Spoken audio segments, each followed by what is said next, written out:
good evening and welcome to special coverage of the BC Conservative Leadership Convention. I'm Sophie Louie here at the Rocky Mountaineer Station in Vancouver, where you can see hundreds of party members have gathered to find out who their next leader will be. 5 candidates have been battling it out for months to lead this party, replace the ousted John Rustad, and try to take the party from opposition to government. Whoever wins tonight will be taking over at a pivotal time. Recent polling indicates the BC Conservatives hold a 10-point lead over the NDP. And the party members behind me in this room are hoping whomever they elect as their next leader will become BC's next premier as well.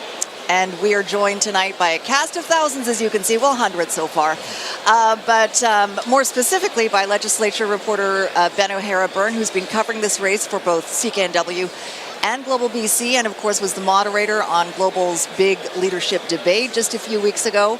Ben, you'll be talking to a lot of the folks in this room tonight, but just your opening thoughts as this race draws to a close and we are just an hour away from finding out who the next leader will be. Yeah, May 30th seems so far away, not that long ago, and here we are. I think the most surprising thing is we're just an hour away from really hearing the results of the first ballot, and we have no idea what's going to happen. I mean, there's lots of different permutations out there, predictions and so on, 4 rounds, they think, but nonetheless, we really don't know who's going to win tonight, and that's odd. There are some front runners, but we don't know, and of course, it's such a big deal. I've been covering politics at the legislature.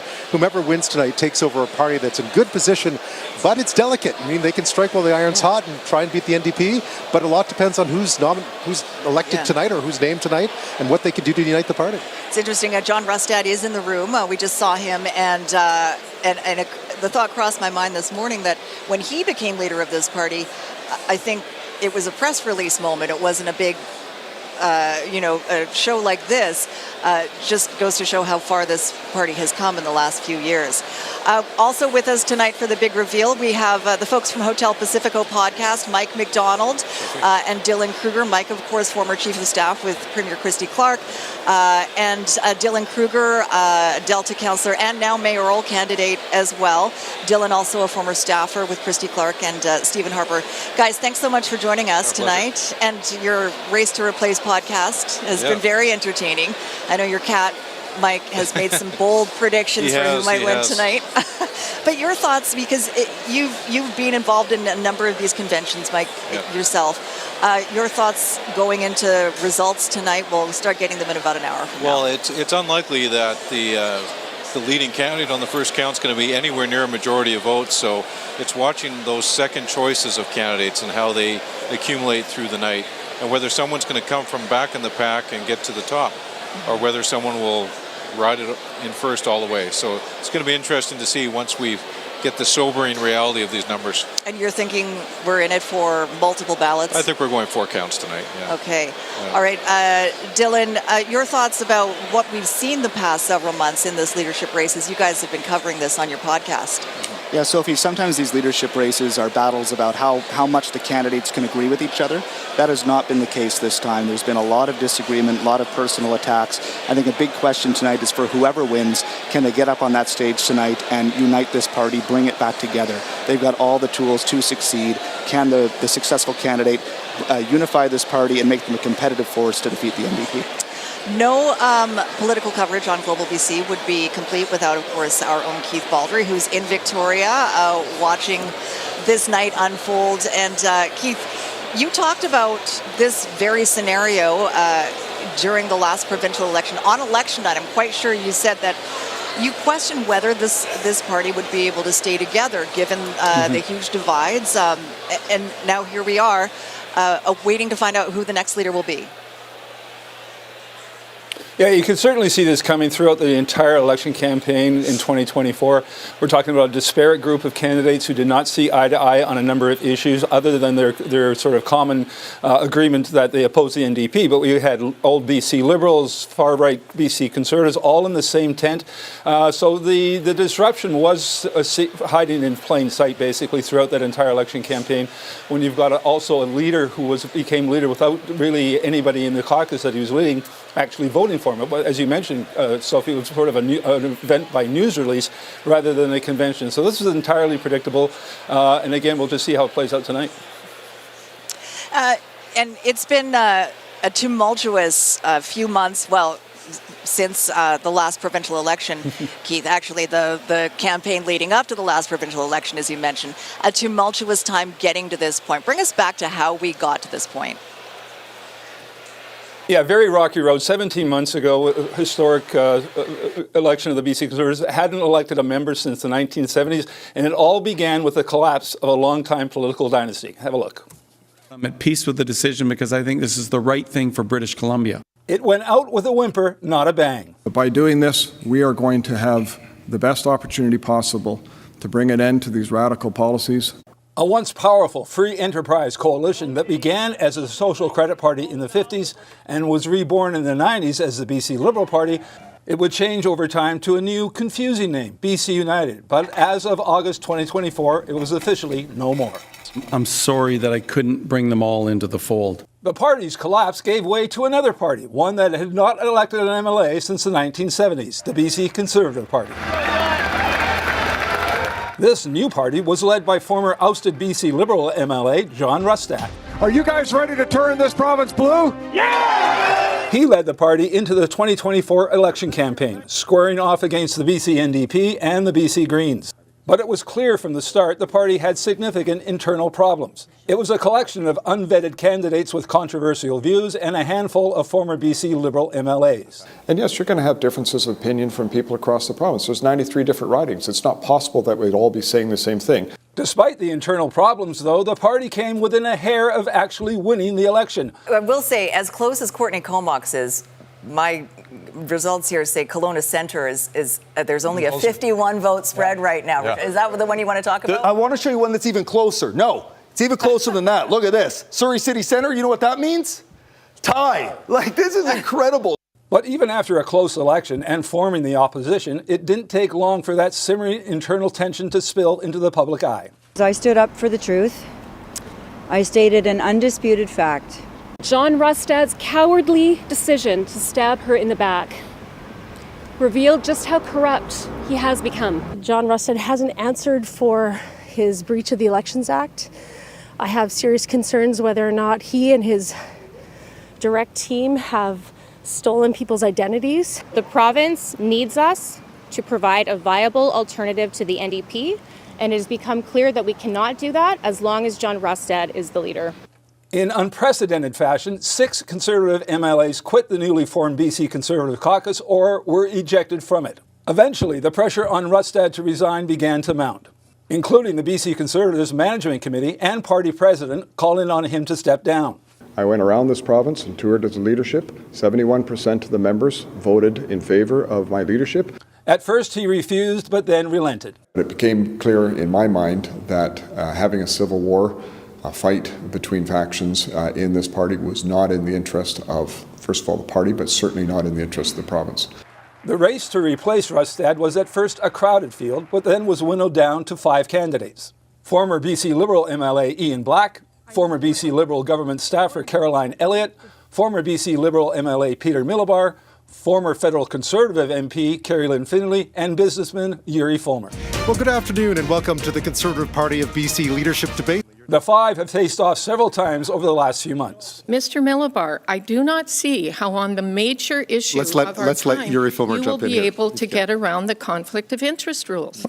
Just say it. My wife's Indigenous, so you think I'm in conflict of interest? I've never heard of anything so ridiculous in my life. But even now, the inner tensions in the party are still on public display.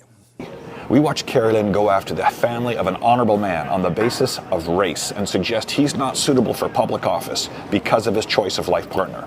I would have hoped Mr. Black's videos would have actually addressed my invitation to debate economic policy, rather than elongating this ridiculous narrative to score political points. Enough is enough. Leok and the board correctly ruled last Friday to keep my name on the ballot, despite some efforts to do otherwise. Whoever wins the leadership has a potentially major task ahead when it comes to uniting a party still searching for its identity. Wow. Keith, one thing I do want to point out, I was wearing the exact same outfit on election night. Justin said that in my ear. It just goes to show never boring in BC politics. I think the day that all the drama was unfolding over John Rustad and whether he would resign or if he was being ousted, you got so many steps in chasing after conservative members of the Conservative caucus through the hallways of the legislature. Yeah, what was unusual, or in stark contrast, when the Conservatives first showed up to the legislature, they were basically afraid of the NDP, afraid of the media, run away from us at all times. But on that day, we were chasing people, but also the caucus was stepping up and wanted to be heard. They wanted to declare whether or not they were for Rustad or not. An indication, I think, again, whoever emerges tonight, and this is going to be said over and over again by Ben, by Mike, by Dylan, by you, me, and pretty well every guest we have on tonight through the course of our coverage. The key word is unity.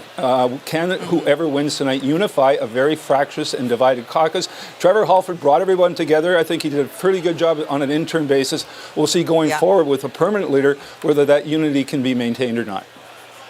All right, Keith, we'll touch base with you. You'll be standing by throughout our coverage tonight. Thanks for the look back over the drama that has been part of the BC Conservative Party's story for the past 17 months, as you said. Someone who will be thinking about whether the new leader can unite the party, of course, is Angelo Isidoro. He is with Ben O'Hara-Byrne tonight. Ben, let's get Angelo's thoughts. Yeah, thanks, Sophie. I'm here with Angelo Isidoro. He's the executive director of the BC Conservative Party. I mean, given where you were just a few years ago, what's it like to look out at this tonight? It's surreal.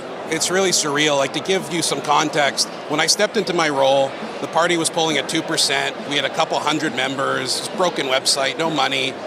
You know, we had that historic election where we came just within 395 votes of winning. I was honored to manage that campaign, but since then, we've really become a real party. Right? We have millions of dollars in the bank. We have 42,000 members. We are a government in waiting. And I think that's where we fell short in that last election, where we came so close. I think British Columbians saw us as so new that they were looking for permission to vote for us. And now with what we're seeing here, I think that permission is being given, that we're a serious entity. It'll be interesting to see what those new members, because there's a lot of new members in your party. People have been members of your party for about 2 months or less. It's going to be interesting to see what they decide. Who are they and what do you think they want out of your party? Look, I think the membership ultimately is going to reflect the coalition of voters, the surprising coalition of voters we created in 2024. So who is that? That's blue-collar workers. That's many lower-income and middle-income individuals. That's young people.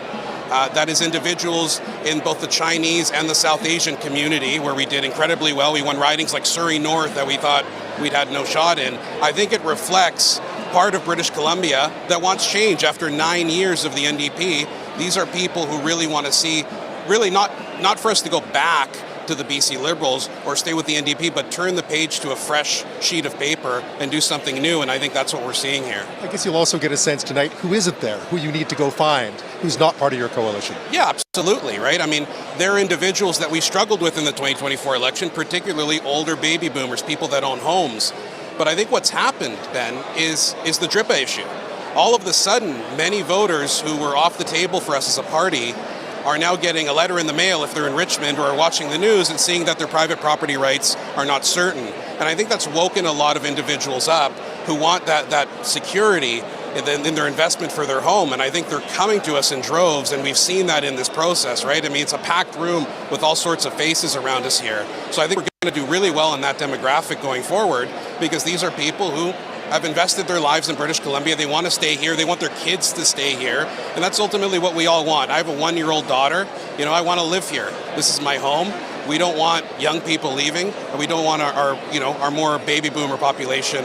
I guess from where you sit, the really important thing tonight is for everyone to believe in the integrity of the voting process. I know there were a few issues with sort of getting verified and so on, which happens. But nonetheless, I guess that's what you're looking for tonight, is to run a clean, fair race that everyone embraces. Oh, that's exactly right. Look, I think this is the most secure race in provincial leadership election history. Like, we have introduced some very novel concepts to Canadian politics that I think give credence to the idea that parties should conduct their own internal elections. We're seeing other jurisdictions where this is a problem. I think we created a process where we've had a very high turnout. We're pleased with the representation across the province. Our voting system is such that whether you live in Kelowna or Fort St. John or Vancouver, you get an equal say. You get points and an equal say in this process. I think that is critical to ensure that the leader is not someone who only represents the Lower Mainland or only represents rural BC or only represents the island. It's someone who can unite people together. I think that's exactly what we're doing. Any predictions on how many rounds this is going to go? What's your best bet?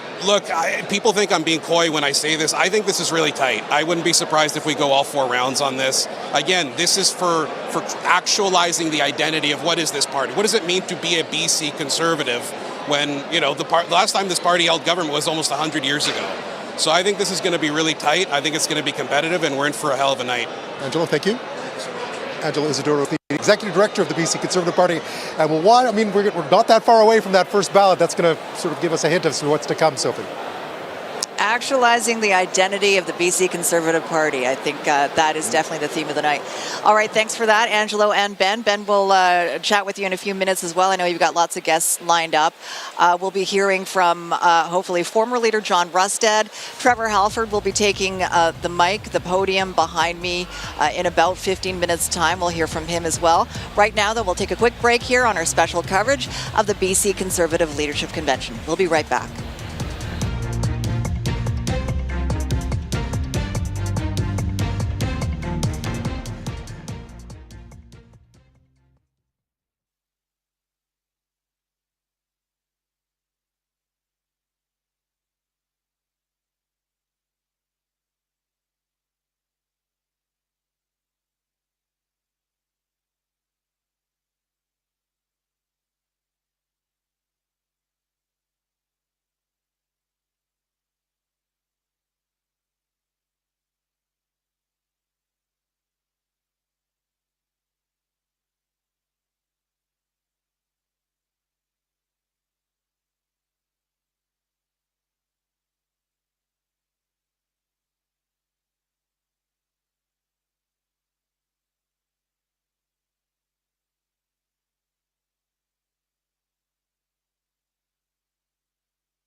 Special coverage of the BC Conservative Leadership Announcement, Convention, whatever you want to call it. Everyone's gathered here from the Conservative Party and the periphery as well, political periphery as well, to find out who will lead the BC Conservatives.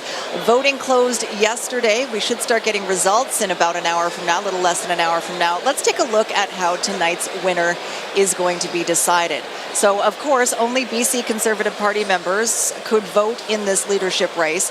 Online voting on a secret ballot started on May 23rd and wrapped up on Friday morning. The ballot is a preferential or ranked ballot. Voters were asked to rank the candidates in order of their preference. Each of BC's 93 electoral districts has been allocated 100 points, or 1 point per ballot cast if fewer than 100 ballots were cast in that district. Totally clear as mud. Points have been distributed among contestants proportionally based on first choice votes within each district and total province-wide. If no candidate gets more than 50% of the province-wide points on the first ballot, the candidate with the lowest number of points is eliminated. They are voted off the island. Their supporters' second choice votes are then redistributed, and this continues until a candidate exceeds 50% of the province-wide points. Let's bring in our panelists, Mike McDonald and Dylan Kruger, who've been covering this leadership race on the Hotel Pacifico podcast. I don't know if that made sense, but we're going to test you on that, Sophie. You know, I feel like a general election is much more straightforward. Well, more or less anyway. Did I get that basically right? Yeah, I think so. I think there's two parts to it. First is the preferential ballot. And, I think it incents the candidates to not just think about getting their own votes, but getting those second choices and third choices from supporters of other candidates in order to win. It's very unlikely that a candidate's going to win a majority on the first count. So where are they going to get the rest of those votes from? So when the fifth place candidate is announced after the first count, they'll basically look at all those ballots, that pile of ballots, and they'll say who was their second choice, and then they'll allocate those to the other four candidates, and then we'll see where they stand and go from there. So there's some strategy involved, Dylan, on the part of the voting member as well, to not just vote for their first place, but really think about, okay, if Kerry-Lynne Findlay is fifth on the ballot, on the first ballot, who's my second? That really matters in this case. That's right, and in fact, this election will be decided not by the first ballot, and the bold prediction I think we'll all make tonight is that nobody's going to get 50% on that first ballot. It's going to come down to those second and third choices. The other point, Sophie, that's really important is the fact that this is not one member, one vote like other parties do. This is 100 points per riding. Why is that important? The winning candidate won't be able to stack votes in the Lower Mainland, in vote-rich areas like Surrey and Vancouver. They have to demonstrate broad support on Vancouver Island, in the interior, in northern BC. That's a good choice by the party. That way they're ensuring that whoever does win this race has broad appeal, which they'll need. This is part of that point system, so each riding has a maximum of 100 points. Can you That's right. give us a little bit more context on how Right, that so works? there's one riding, West Vancouver Capital Island, that has over 800 voters. That's worth 100 points. I think Vancouver Strathcona has about 100 voters, and that's worth 100 points. Right. So in some ridings that are low membership, those points or those votes are worth more in a way. Some candidates have focused on small ridings because they get a better return on investment there. So it's we may well have a situation tonight that the person who wins the majority of points didn't actually get the most votes.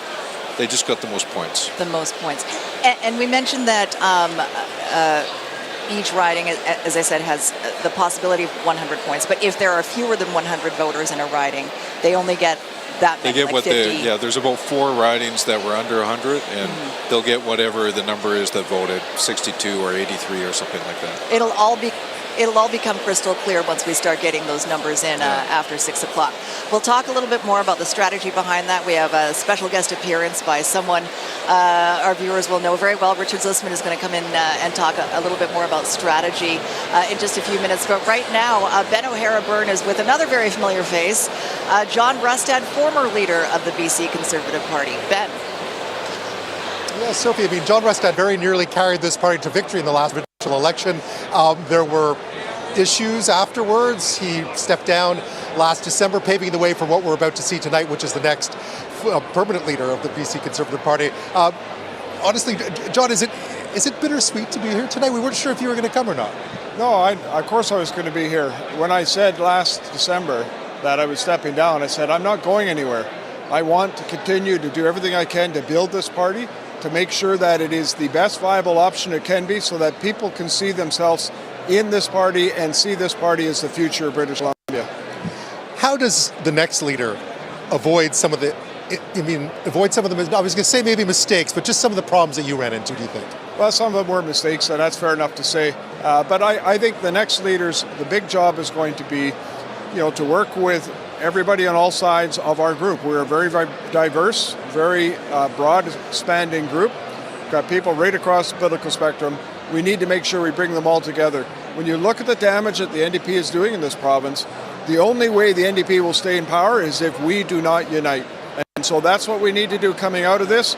Regardless of who wins tonight, it's going to be a very exciting night. We need to make sure that we pull together for the sake of this province and for the sake of moving this Conservative Party into government.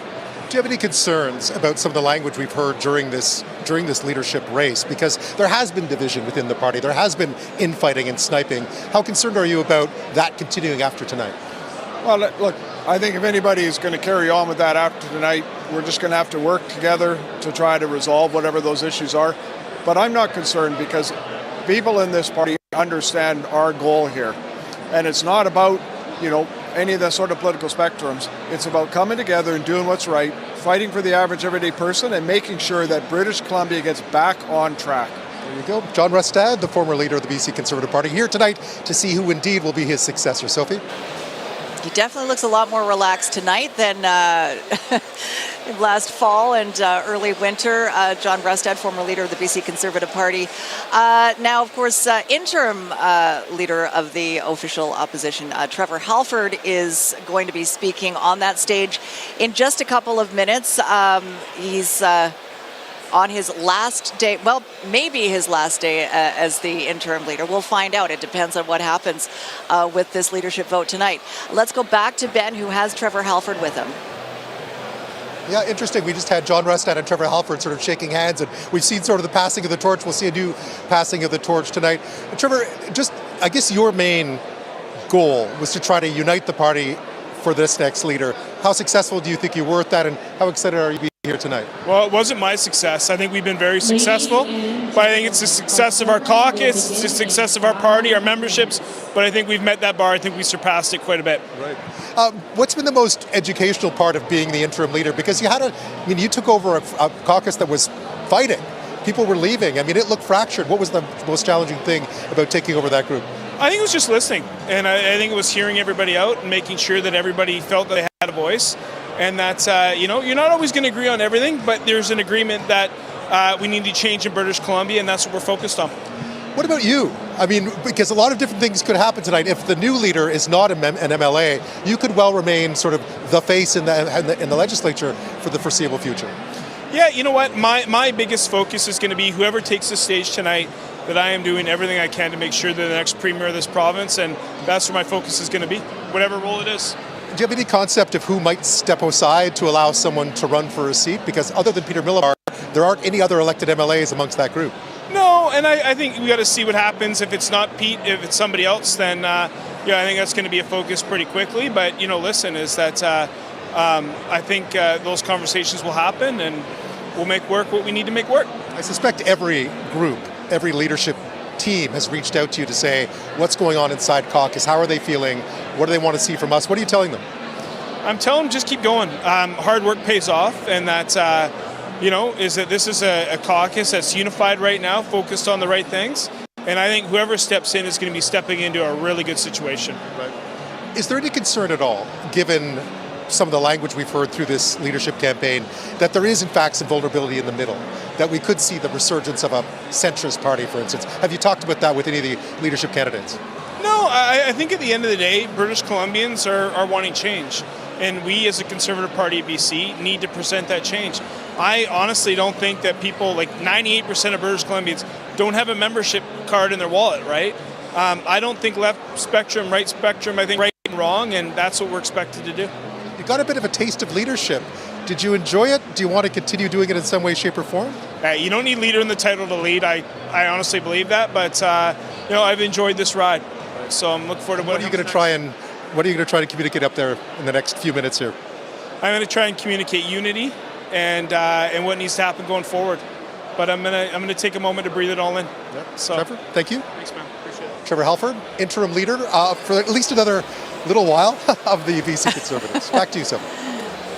All right, thanks very much, Ben, and thank you to Trevor Halford. Trevor Halford will be hitting the stage, as I mentioned, in just a few minutes, and when he does, we will go to that, and we'll take that speech. But right now, I want to bring in a very familiar face. Richard Zussman is with us to talk a little bit about this race. Hello, how are you? I'm good, Soph. It's good to see you. It's been a while, Sophie. It's nice to see you. Oh, my goodness. What do you do now? I'm just kidding. Am I allowed to talk about it? Sure. Yeah, I work for Burson. It's a public affairs firm. Okay. But what I really do is long for the days that you and I got to talk every night. That's what I really do, is I just stay up at night thinking about those days. This was not planned. You just burst into, yeah. He basically commandeered the stage. No, I'm kidding. We did plan to have you on. So we want to talk to you a little bit about the strategy of this preferential ballot, and we'll bring Mike and Dylan in as well for that. Just want to point out that we might have to interrupt to go to Trevor Halford on stage. But your thoughts after this whole leadership campaign and culminating in what happens tonight in a little less than an hour from now, half an hour from now? Yeah, I know what it's like to be interrupted to say you got to get out Yeah. of here. So I can do that for you, so Yeah, I promise. okay. Maybe not like one of my former colleagues who's not so good at that. I think obviously one of the big things that we're going to be watching for is where those second and third votes go. Yeah. And what's so fascinating about this race is the fact that there has been this idea that people may not put second, third, fourth, fifths down there. So I think we know that Kerry-Lynne Findlay, a lot of her supporters will put Yuri Fulmer second. A lot of Yuri Fulmer supporters will put Kerry-Lynne Findlay second. I think with Ian Black and Peter Millibar, we see something similar. Ian Black supporters could put Peter Millibar second, vice versa. Caroline Elliott is the big question mark. What happens on that ballot, down ballot? Right. Is this the idea that she is connected to the past, to these BC Liberals, to Ian Black, to Peter Millibar? Or are her supporters potentially more connected to this new age conservative movement, the common sense movement that seems to be coalescing behind Kerry-Lynne Findlay and to a lesser extent Yuri Fulmer? So it's going to be how those votes break down, because I think we all expect this is going to go 3 or 4 ballots. And so those down ballot support will matter. The big factor is this idea that a Kerry-Lynne Findlay supporter may not put anybody third. Right. We've seen this big push. Don't put anybody third, fourth, or fifth. Just put Yuri second, and then that vote will disappear if she falls off the ballot. Right. We'll see if Ian Black or Caroline Elliott supporters do the same. So talk a little bit more about that. We'll bring Mike and Dylan into this discussion as well. So there will be some voters who don't put any second or even a second, third, or fourth choice on their ballots. Is that right? Some won't. We don't know how many yet, but what happens is that it doesn't change the points. The denominator changes, and now I'm getting way over my skis here when it comes to math. But if you don't vote, your ballot's thrown away, and everyone else's ballot is worth more. If I can put it that way. Okay. So it can change the math. It benefits the front runner if that happens. Yeah. But I expect that most people will vote at least a second choice, and probably most will do the third too. Why wouldn't you, right? Like, why not exercise your choice? Right. There is a bit of confusion that some people think it's maybe not in the interest of the candidate they're supporting, but really, your second and third choices only count once your candidate's off the ballot anyway. So we'll have to see how that plays out tonight. They're starting to get things underway behind us. Let me just take a look at what's going on here. Got Bruce Bandman up on the stage We got there. Bruce. All right. So you can kind of hear them, but we'll try to. I think while they're singing the national anthem, though, maybe we'll just take a break and let them sing that. Not a break, just a pause.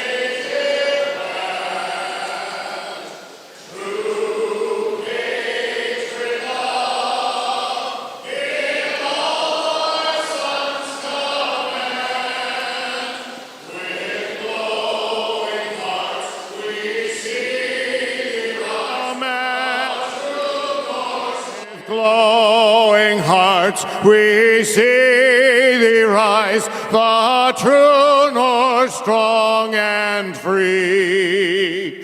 From far and wide, O Canada, we stand on guard for thee. God keep our land glorious and free. O Canada, we stand on guard for thee. O Canada, we stand on guard for thee. Quite a singer.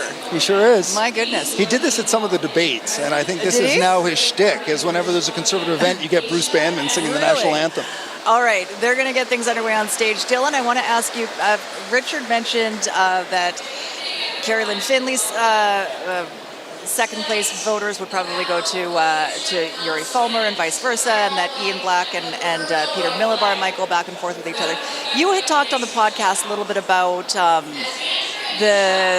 about whether they should strike a deal or tell their supporters if you're going to vote for me, vote for Peter Millibar second. Do you think I think you were calling for them to do that at some point, or you mentioned it on the podcast anyway. Yeah, I was calling for that moment, and Sophie, we do see this in leadership campaigns. I remember back in 2018, the BC Liberal leadership race, one of what turned out to be the defining moments of that race was when Andrew Wilkinson and Mike DeYoung publicly asked their reporter or their supporters to support each other with seconds, as Mike McDonald called it, the D. Wilkinson deal, right, which turned out to be pivotal in actually bringing Andrew Wilkinson from very low down on the ballot to, by the time it came to that final ballot, being number one on top of Diane Watts. And in 2018, Mike, I just read this gigantic blog post that you wrote about 2018. Mike McDonald, the blogger, was my favorite part of the Mike McDonald phases. The Rose Deer blog. But it just goes to show you can come up from kind of nowhere to end up leading the party, You can leapfrog up the list if you've got support below you. And that's what might could be a storyline tonight. Is if someone starts in third and may end up in first. Yeah, Keith Baldry is in Victoria, your old old colleague, still your old friend, office mate. Still a friend. We still talk every day. Do you actually? Yeah, if he answers the phone. All right, Keith. I'm not sure if Richard hangs around this place quite a bit, so. Yeah, you can never let it go. John Rustad and Trevor Halford and Angela with Ben earlier. Your thoughts on what they had to say, and as you said, a big theme is how do they keep the party together, uniting their party, uniting their caucus. Yeah, first of all, I just want to say, because Richard's here, in his honor, I got put on the same jacket that he and I purchased the day of the election last election night. Yeah, so I think everyone's made some great points here. I don't want to repeat them all, but it is fascinating to see who the second choices are going to be. Richard and Mike and Dylan walked us through various scenarios. I think there's a sort of a common link between some of the members of Peter Millibar and Ian Black's camp, but I also think potential spillover between Kerry-Lynne, Elliott, and Ian Black as well. They were both members of the same government. One was a staffer, one was an elected official of the old BC Liberals. I think there's more of a common link, as you mentioned, between Kerry-Lynne Findlay and Yuri Fulmer. I think probably, the three candidates are probably going to stick out are going to be Elliott, Black, and Findlay, pretty close together on the first count. And it'll be interesting to see where everyone's second and third choices go. And one of you guys made the point that not everyone's going to make a first, second, third, or fourth pick. I think there's going to likely everyone will make first and second. How many people will go beyond that? We could, by the time we get to the fourth count, a lot fewer people are going to be included in terms of pushing candidates up or beyond each other, because fewer people will be voting on that third and fourth slot. So it's going to be fascinating. And Dylan made the point of that last election with Andrew Wilkinson and such. That one was a fascinating watch to see Andrew Wilkinson sort of come up the middle there, overtaking people. And it's going to be fascinating to watch how it unfolds tonight. I still prefer, I'm not sure how I know Mike's been to a lot of them, I prefer a delegate convention where everyone gets in the proverbial smoky room for days on end and sort of go back and forth, cross the floor and such.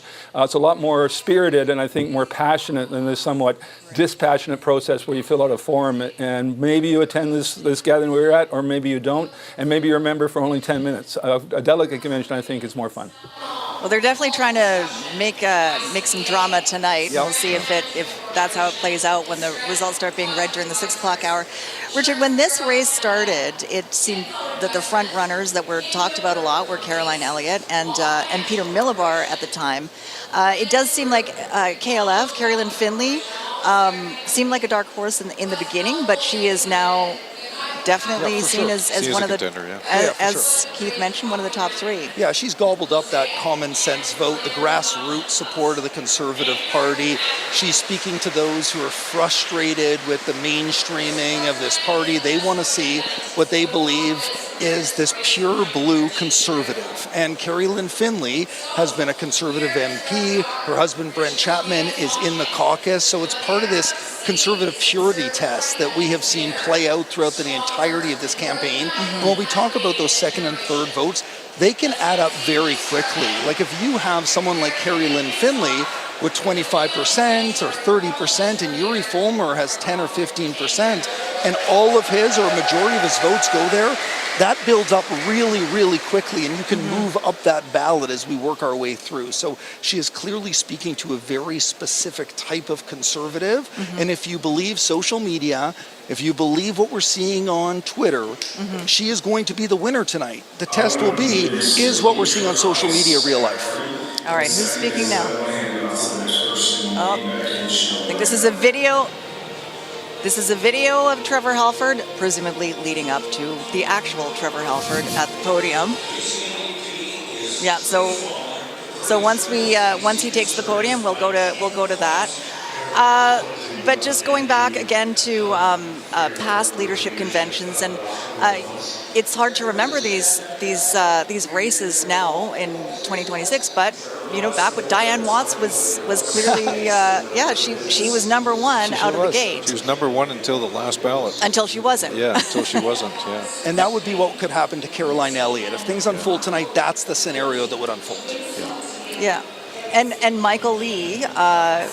He had a Michael very had the good most showing. votes in that leadership, but he finished third.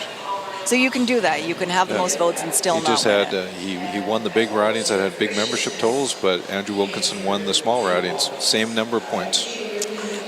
And there are feelings that you get in these leadership races in terms of who will probably be the leader on the first ballot, which, as Mike said, does not guarantee victory. But in 2018, everybody knew Diane Watts would be leading on the first ballot. In 2022, everybody knew that Kevin Falcon would be leading on the first ballot. I think it's presumed by many that Kerry-Lynne Elliott might be the front runner on the first ballot in this race. She seems to have that level of support. But again, in this race, as we've been saying all night, anything could happen. Do you guys prefer a delegate convention like Heath? There's some energy to it that's definitely very a lot different more fun. than this. Yeah, definitely a lot more fun. But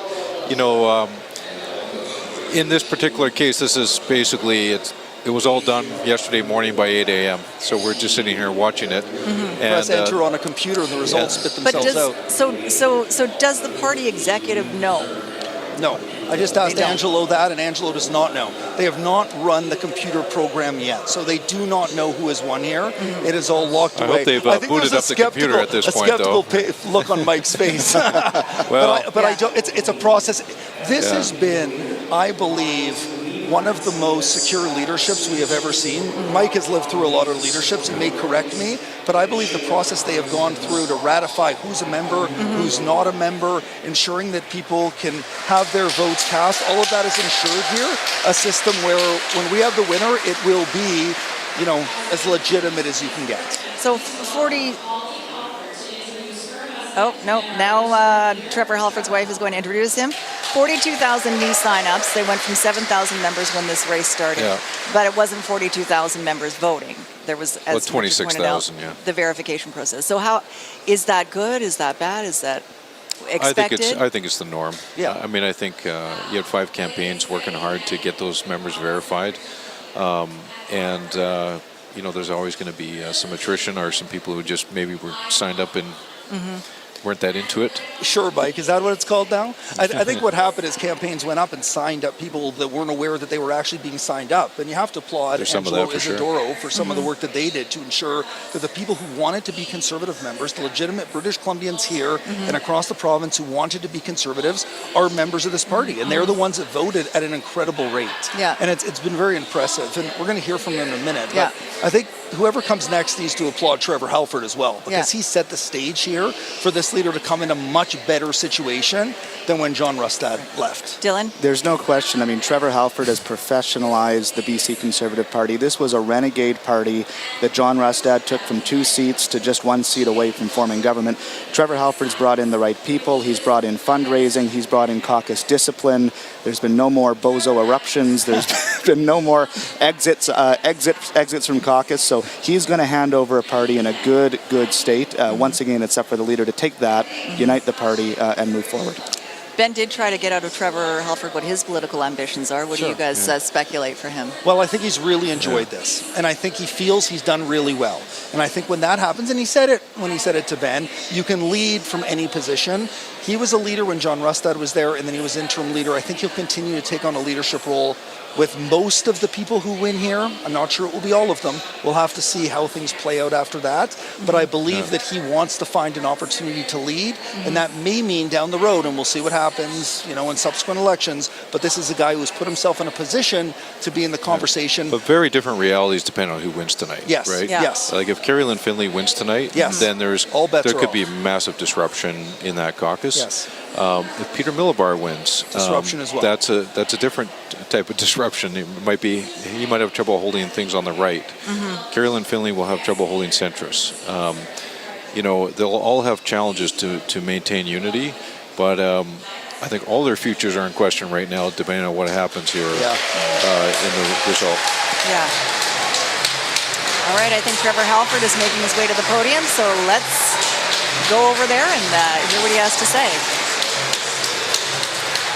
Straight off the front line, level the streets, loose on the streets of the city. Walking on a thin line, angry all the time. Take a look at my face, see what it's doing to me.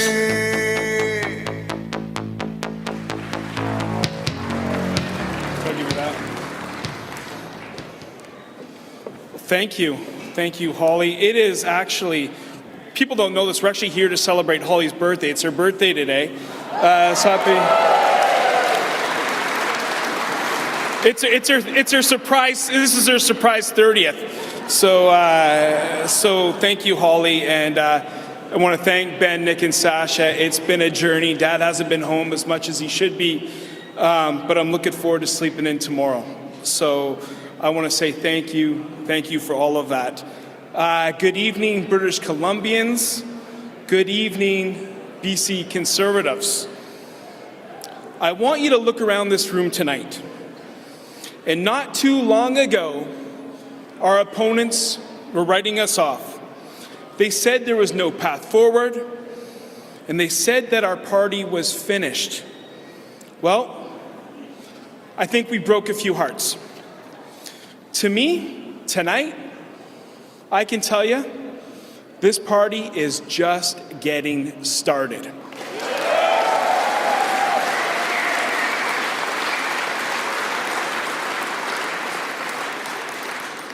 Now, people can have leadership in their titles, and it can come and go, and people can continue to choose to lead, whether it's in their title or not. And there's somebody in this room that did that. There is somebody in this room, and it's actually that person is a reason a lot of us are in this room. And he didn't step back, he stepped forward. And he put this party first, and he put this province first. I want to thank my friend, my colleague, and this party owes a debt, and this province owes a debt of gratitude to our friend, John Rustad.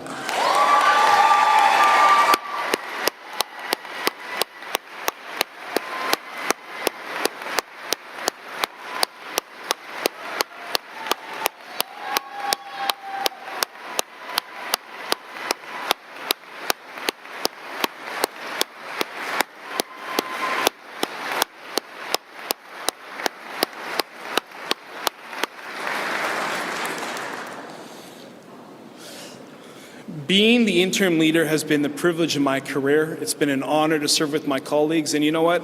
I see somebody in the audience that might not have been here tonight, and I want to single him out because we are so lucky that he's been with us while we were in Victoria last week, but he's here tonight. He's had an incredible journey over the past few months. Pete, we are so blessed to have you with us here tonight.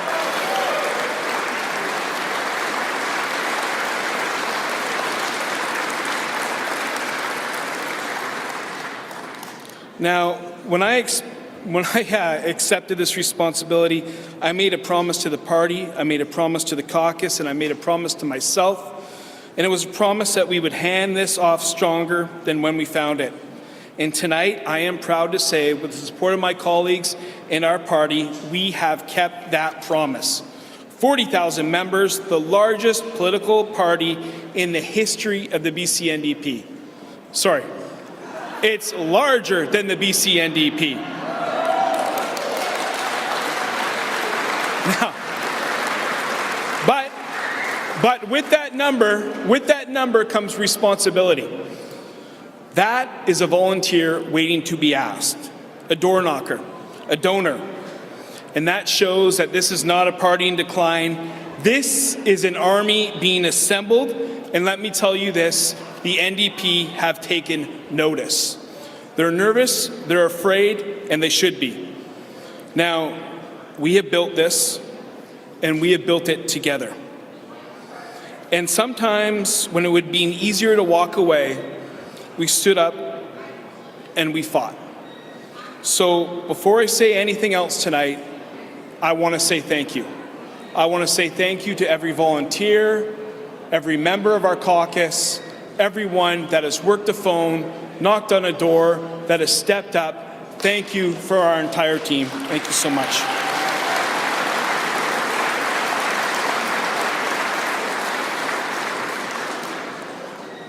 Now, there's a couple other people I want to single out, and this party was built by a few, but now represents thousands. And I want to thank somebody who's become a friend and almost feels like a brother. And I know he's shouldered a lot over the last couple years, and he's got us to where we are tonight. I want to thank my friend Angelo Isidoro. Angelo?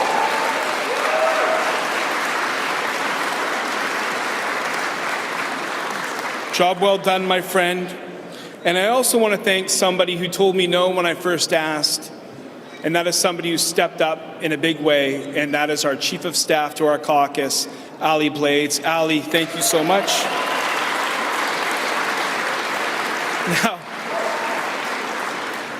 Now in August, Ali is going to be moving on to much bigger and better things because her and her husband will be welcoming a bundle of joy in August, and we wish you all the best as you take on that journey, Ali. Congratulations, and we appreciate you so much.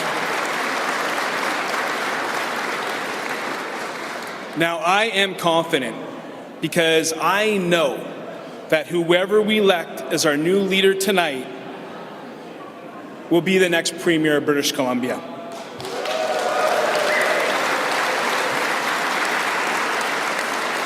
Now, the only people that might not know that might come as a surprise, and I kind of take a little bit of pride in that, is David Eby and the NDP caucus.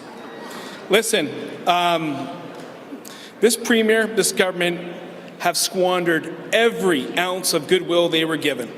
A $13 billion deficit, largest in our province's history, a tax hike on the lowest income bracket, the people they claim to defend, a new PST on the small business owners who employ our neighbors, and 40,000 jobs lost in 2 months.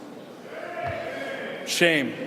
British Columbia is actually leading the country in job losses. 60% of British Columbians say it's time for a change. And I think 100% of this room would agree with that.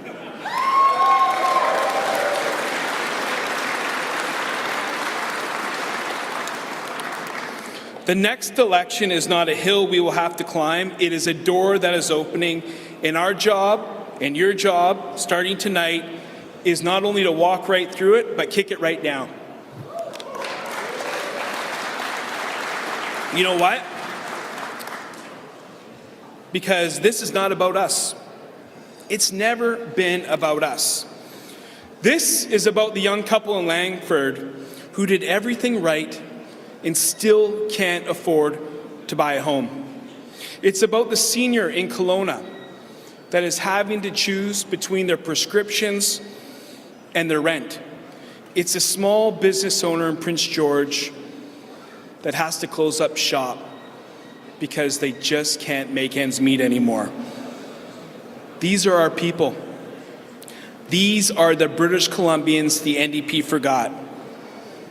And these are the people that are waiting for us to win. So let me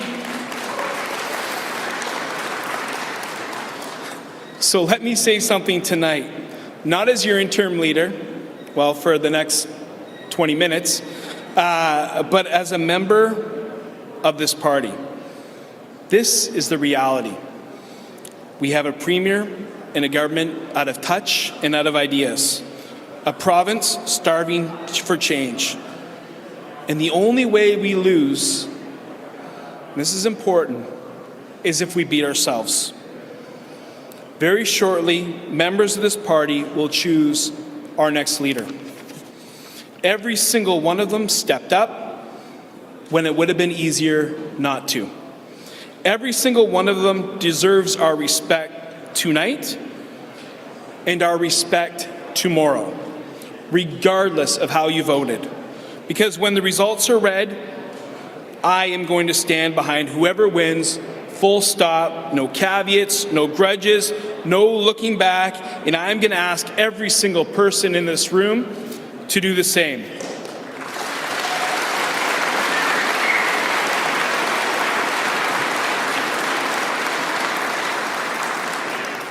If you came here tonight for your candidate, thank you. That's how it's supposed to work. But we came here as Conservatives, we're going to leave here as Conservatives, and we will leave here unified, stronger than we ever have before. Because the only thing the NDP fears more than a strong Conservative leader is a unified Conservative Party of BC, and we're going to give them that unity right here tonight.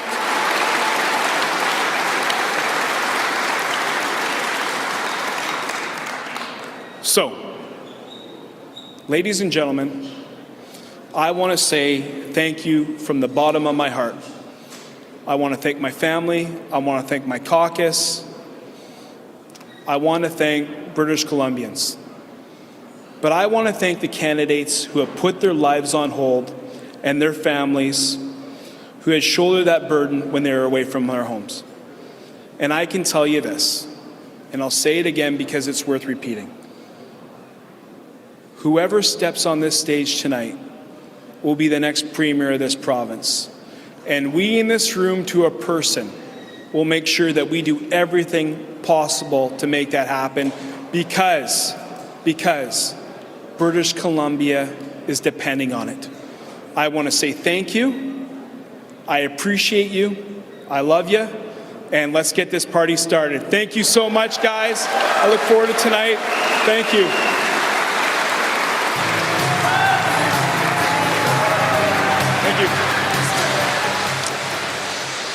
Interim leader of the BC Conservative Party, Trevor Halford, rallying the troops. Yep. Unity is the theme. Mike and Dylan, and Ben is back with us on the riser again. Just quick thoughts on what Trevor Halford just had to say to the party faithful. Dylan, we'll start with you. Yeah, not surprising. Trevor Halford with a very strong call for party unity. Look, it's important to remember this is a very new party. A lot of new political staffers and volunteers in the room today. For some of them, their very first leadership race. It is pivotal and integral for this party to remember that whoever wins and gets on that stage tonight, that they have the full support of the entire party, of everybody in this room. That was Mr. Halford's message tonight to the membership. Yeah, you mentioned a lot of them are new. This is their first go at this. A lot of new party members as well. So we've seen the growing pains of this party. Mike, just some thoughts on the culture of this evolution. party is being built in real time right now, and the choice of the leader will decide kind of which direction it goes in. Is it going to go in a more moderate direction or a more hardline direction? But Angela Isidoro said earlier that they're a government in waiting, but really the work that this party has to do on May 31st is going to be really hard. And it's not easy to win in British Columbia. So I don't even think they know how hard it is yet. Yeah. So it starts tonight with the choice of a leader, but collectively they're kind of building the airplane as it's taken off, and it will be interesting to watch. Ben, you've been covering the you were covering the spring session. Before that, you were covering BC politics on your radio show. But just the talk about unity, what have you seen in the hallways of the legislature with the Conservative caucus? Well, we're definitely seeing unity. I think Trevor Halford's done a really good job. But one of the issues, the NDP haven't had anyone to target. It's not easy to target an interim leader. That's going to be the big difference as of now. Once they have a leader to target, we're going to see, I think, a different line of attack from the NDP. All right. You are watching special coverage of the BC Conservative Leadership Convention here on BC One.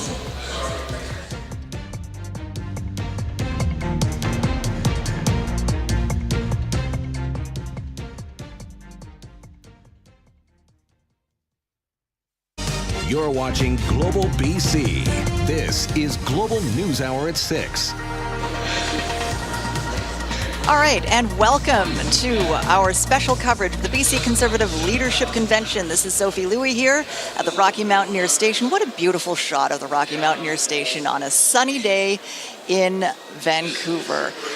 In just a few minutes' time, we will start getting the first results after several days of voting, several weeks, months of campaigning.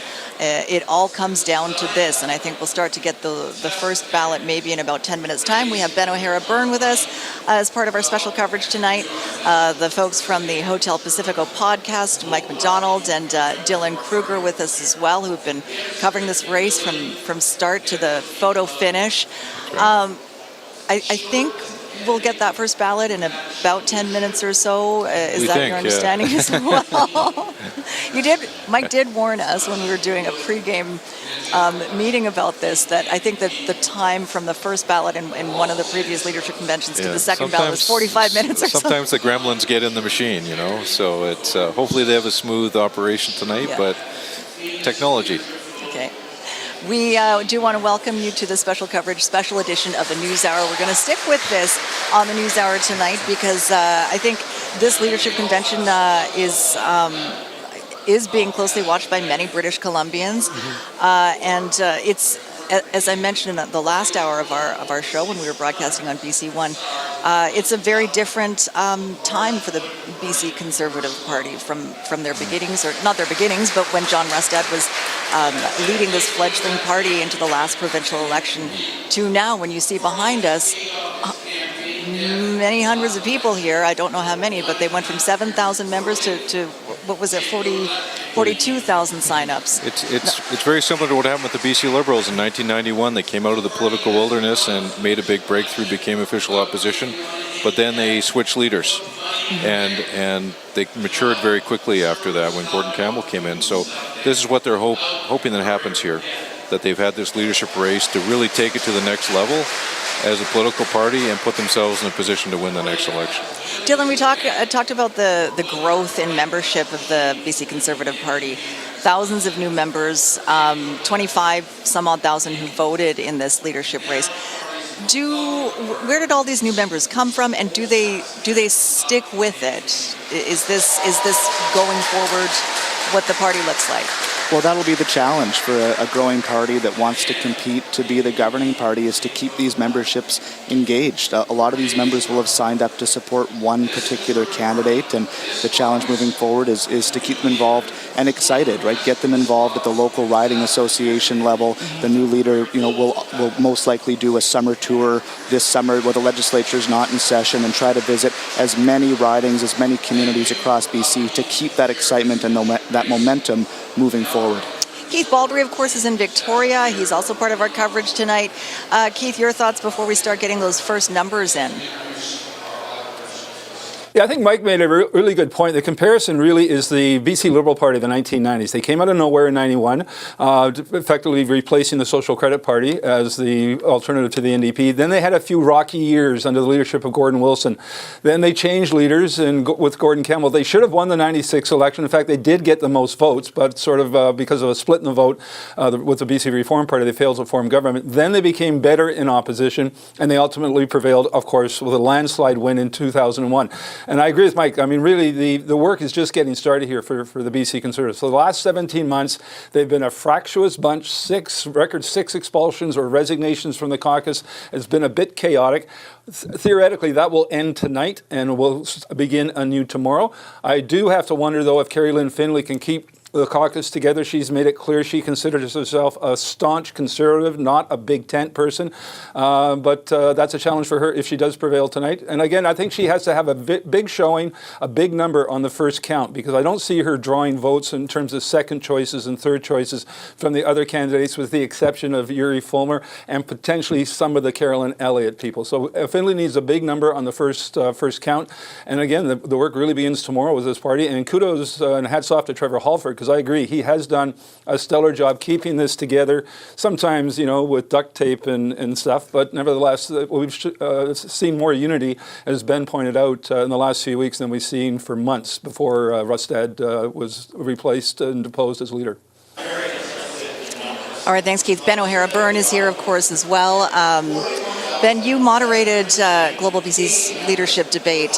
What were and there was that one pivotal moment, too, that showed some division and some sort of bad blood in the... Yeah, I mean, there was a confrontation between Peter Millibar and Kerry-Lynne Findlay, where she essentially accused him of having a conflict of interest when it came to First Nations issues. His wife is First Nations, and that turned into a moment of that debate, kind of a defining moment of that debate. I don't know how badly it didn't seem to hurt Kerry-Lynne Findlay in the long run, and I think, but it did expose what is really at the heart of this race, and that is, what does the BC Conservative Party look like from here? Is it going to look like the old BC Liberals? Is it going to be sort of a free enterprise coalition, a big tent centrist party, or is it going to be something more conservative in the new definition of conservatism? It would be interesting to see, because whomever wins tonight will take the party in a different direction. I think that there's sort of a division that we see between a few of the candidates and a few of the others, and whoever wins is going to take the party in that direction, and it'll be interesting to see if they can keep the cohesion given the path they're about to take them on. We have a few more speeches on the stage right now before the results start coming in. I think we actually have that clip. I'm not sure if it's queued up yet. Are we ready to roll that clip from the debate? Okay, let's take a look at that, the highlight of the Global BC debate. But on a conflict of interest issue, the property rights issue is overlying all of this. And Mr. Millibar, I do not see how on the major issue of our time Yuri Fulmer you will be able to get around the conflict of interest rules. Just say it. My wife's Indigenous, so you think I'm in conflict of interest? I've never heard of anything so ridiculous in my life. First she off, also works for the Kamloops. She last shift I think she had was about 9 months ago, and she worked one day as the part-time on-call receptionist where she answers the phone. So apparently that is a big gotcha moment. Yuri Fulmer. The personal attacks, like quite seriously, it's quite remarkable. Their nation's actually from the Yukon. It's been self-governing since the late 80s. So if we're going to get facts, let's get them straight I'm not worried about your and family. accurate. I'm worried well, about you say I'm in conflict of interest. How is that a conflict of interest? I've been voting against lots of Indigenous issues. It seemed to make some news, get some reaction in the couple of days immediately following that debate. What do you two think about the impact the thing that about had? Findlay's supporters is that I don't think they care. Mm-hmm. I think her whole tone of her campaign has been defiance, and that she is outside of the mainstream, and she is the hard-edged grassroots populace on the Conservative side, and that is how she's built her campaign, and there's an audience for that within this BC Conservative Party. So I'm not convinced that exchange, even though it was met with a lot of criticism from a lot of people, I'm not sure it hurt her. Right. On the flip side to that, Mike, I would say, look, Kerry-Lynne Findlay was really touting her strength in this race as, look, she served in cabinet with Stephen Harper. She was a member of parliament, a lieutenant to Pierre Poilievre, and yet the number of Conservative MPs, sitting MPs, who came out and condemned those remarks from Kerry-Lynne Findlay, including former BC Liberal MLA Ellis Ross, who is himself an Indigenous man, former Indigenous chief, and is a leading voice right now for the Conservative Party in Ottawa. So it's not so clear-cut in terms of where that cultural Conservative, true Conservative vote lies. And then Ian Black came out with his own little video to follow that up. Interestingly, I mean, before, in some ways, was more aggressive in defense of Peter Millibar than Peter Millibar was. Right. Which made for an interesting moment. Then Millibar came out and attacked Ian Black, and the whole thing got a bit confusing. But nonetheless, you sort of saw the dynamics of this playing out, because clearly Ian Black and Peter Millibar know that they're chasing the same votes. And so Ian Black saw an opportunity to defend Peter Millibar, build up his own credentials, and did it. Yeah. And it'll be interesting to see what happens tonight, because that's one of the battles to look out for. Ian Black and Peter Millibar, who gets that centrist vote. And Ian Black obviously felt it was in his best interest to come out and defend Peter Millibar, even though obviously Peter Millibar didn't ask to be defended, right? So, but then if Kerry-Lynne Findlay ends up emerging as the leader, then what does that do to Peter Millibar? Like, how is that relationship? That's a very good question, and he would have every right to not want to be part of it. Based on that exchange in the debate. What other highlights, big moments, pivotal moments stood out for you during this race? I think one of the early moves that was made was Yuri Fulmer doing a deal with Dallas Brody of the One Party. And at the time, I don't think people were sure what to make of it. Was this going to be a game changer or not? And as it turned out, I think it fizzled. But it did. Dallas Brody has been a looming presence just outside the leadership race. The issues that she's been espousing are on the minds of Conservative members. But it really, I think, it was really, which lane are you going to go? Are you going to go the Dallas Brody direction and alienate a lot of moderates, or are you going to go a different way? And I think we saw Black and Millibar kind of go one direction, Findlay and Fulmer go another direction, and Caroline Elliott's maybe kind of going up the middle a bit. I think it'll all sort of be made clear minutes from now. In the next few minutes. Dylan, other highlights, lowlights, moments that stood out for you during this race? I mean, it's one of the highlights really happened before the race even started, and that was, we talked on the pod this week about all the people that didn't run in the BC Conservative leadership race. Names that we thought that would be up here tonight, like Aaron Gunn, prominent Conservative MP, attempted to run for the BC Liberal Party in 2022 and was disqualified as a candidate. He was seen as an early front runner. Chris Gardner from the ICBA was garnering a lot of political support, ended up not running for health reasons. Names like even Brad West, Mayor of Port Coquitlam, was being bandied about. None of those people ended up putting their names forward, and I think that gave a lot of space for Caroline Elliott, Kerry-Lynne Findlay, who really nobody saw coming as a competitor and now is a leading competitor. This is a very different race in many ways because of who didn't run. Okay, so let's talk a little bit more about Kerry-Lynne Findlay and how in the beginning of the race, I didn't know if she would make it this far. There were a lot of candidates who dropped out. But now, as you said, she's a contender. What was the evolution there? What was the thing that drove her to where she is now? I think she was promoting kind of an unambiguous Conservative message, and I think she also performed well in the early debates.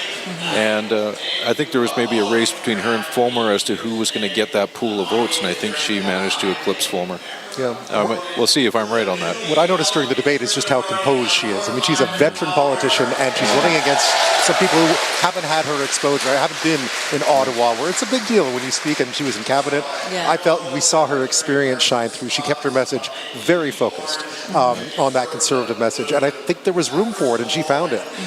Caroline Elliott, I think, was looking for the same sort of voter, but never quite was willing to go where Kerry-Lynne Findlay went, and I think she's benefited from it. We'll see what happens now, because if she wins, it's going to be the fallout will be interesting, but I really felt she ran a disciplined campaign, and she's very composed and very good at what she does, and I thought that shone through. And speaking of Aaron Gunn. And there's the man who could have been leader, perhaps. Yeah.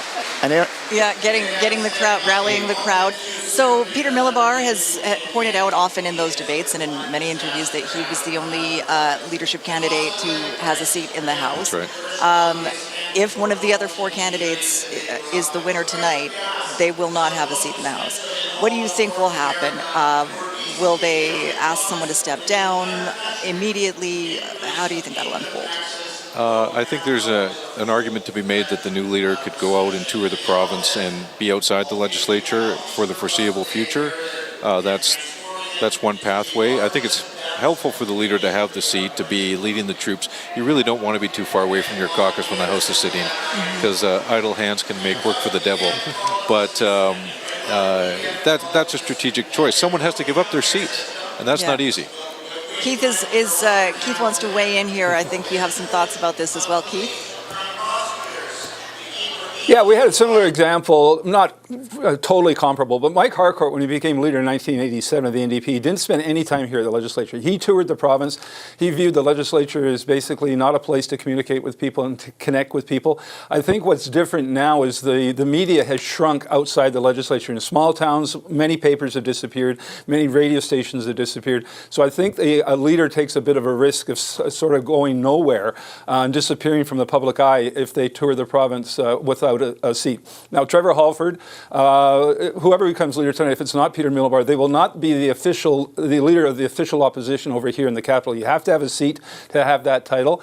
Trevor Halford presumably will still be supported by the caucus, so he'll likely remain official opposition leader unless the caucus wants someone else, if someone other than Peter Miliband gets the nod tonight. Now, again, the other value of having a seat in the House, you're in front of the media all day long, in front of all the major media, the legacy media, also new media, websites and such, because the press gallery is here, and you have to walk the halls and you get a chance to access that media. So that's going to be a challenge to whoever wins tonight. If it's not Miliband, how do you get in front of the public? It's one thing to go to small towns, but if there's no media there, you're meeting relatively small numbers of people and you're not getting your face out there. So Harcourt was able to do that quite successfully in the 80s, but the landscape is different now in terms of politics and how people consume their media. Yeah, all right. This race has had a lot of national interest as well, Dylan. Was that unusual, the National Post coming out with an endorsement of Kerry-Lynne Elliott? Very unusual. Ottawa, Toronto, they're usually not too interested in what happens out here in BC. They kind of leave us alone on this side of the Rockies. I had more national interest in this race than I've seen in a long time. I think it's because you've got a Conservative Party that is more strongly aligned with the National Party. The BC Liberal Party, of course, was a coalition of Conservative and Liberal supporters, so just having those national ties. And Kerry-Lynne Elliott, I think, has capitalized on that more than anybody else. As you said, you had the National Post come out to endorse her. One of the early stories of this race was the number of political operatives from outside of BC working on Kerry-Lynne Elliott's campaign, and whether or not that was a good thing. We're not used to outside of province interference in our leadership races here in BC. Yeah, was that a good or bad thing? Well, Kerry-Lynne Elliott brought in Corey Teneycke, who was Doug Ford's campaign manager, and notably in the last federal election was very critical of Pierre Poilievre's campaign. He's a very controversial figure in the Conservative Party, and he's here tonight. And he brought in a network of people to support Kerry-Lynne Elliott, and they're the campaign of the insiders, and Findlay is the campaign of the outsiders, and it's a very different field when you look at those two. Which is ironic considering she was on the inside. She was on the Ottawa. inside of cabinet, and Kerry-Lynne Elliott's never run for office before. Yeah. So go figure. And Ben, of course, you spent a lot of time in Ottawa. Indeed. Yeah, I mean, what I found interesting here, there's a lot of things going on. So Jason Kenney comes out and endorses Kerry-Lynne Elliott. Gordon Campbell does, who, that's what was also interesting. But I think there's been a lot of focus because of Danielle Smith, because of talk of separation in Alberta, because of the pipeline issue, because of the way the Carney government's emerged with a much more positive tone about natural resource projects. I think there's suddenly been a shift in the East to out here. And it just so happened that this Conservative leadership race fell right into the middle of it. And there were some interesting characters in this race.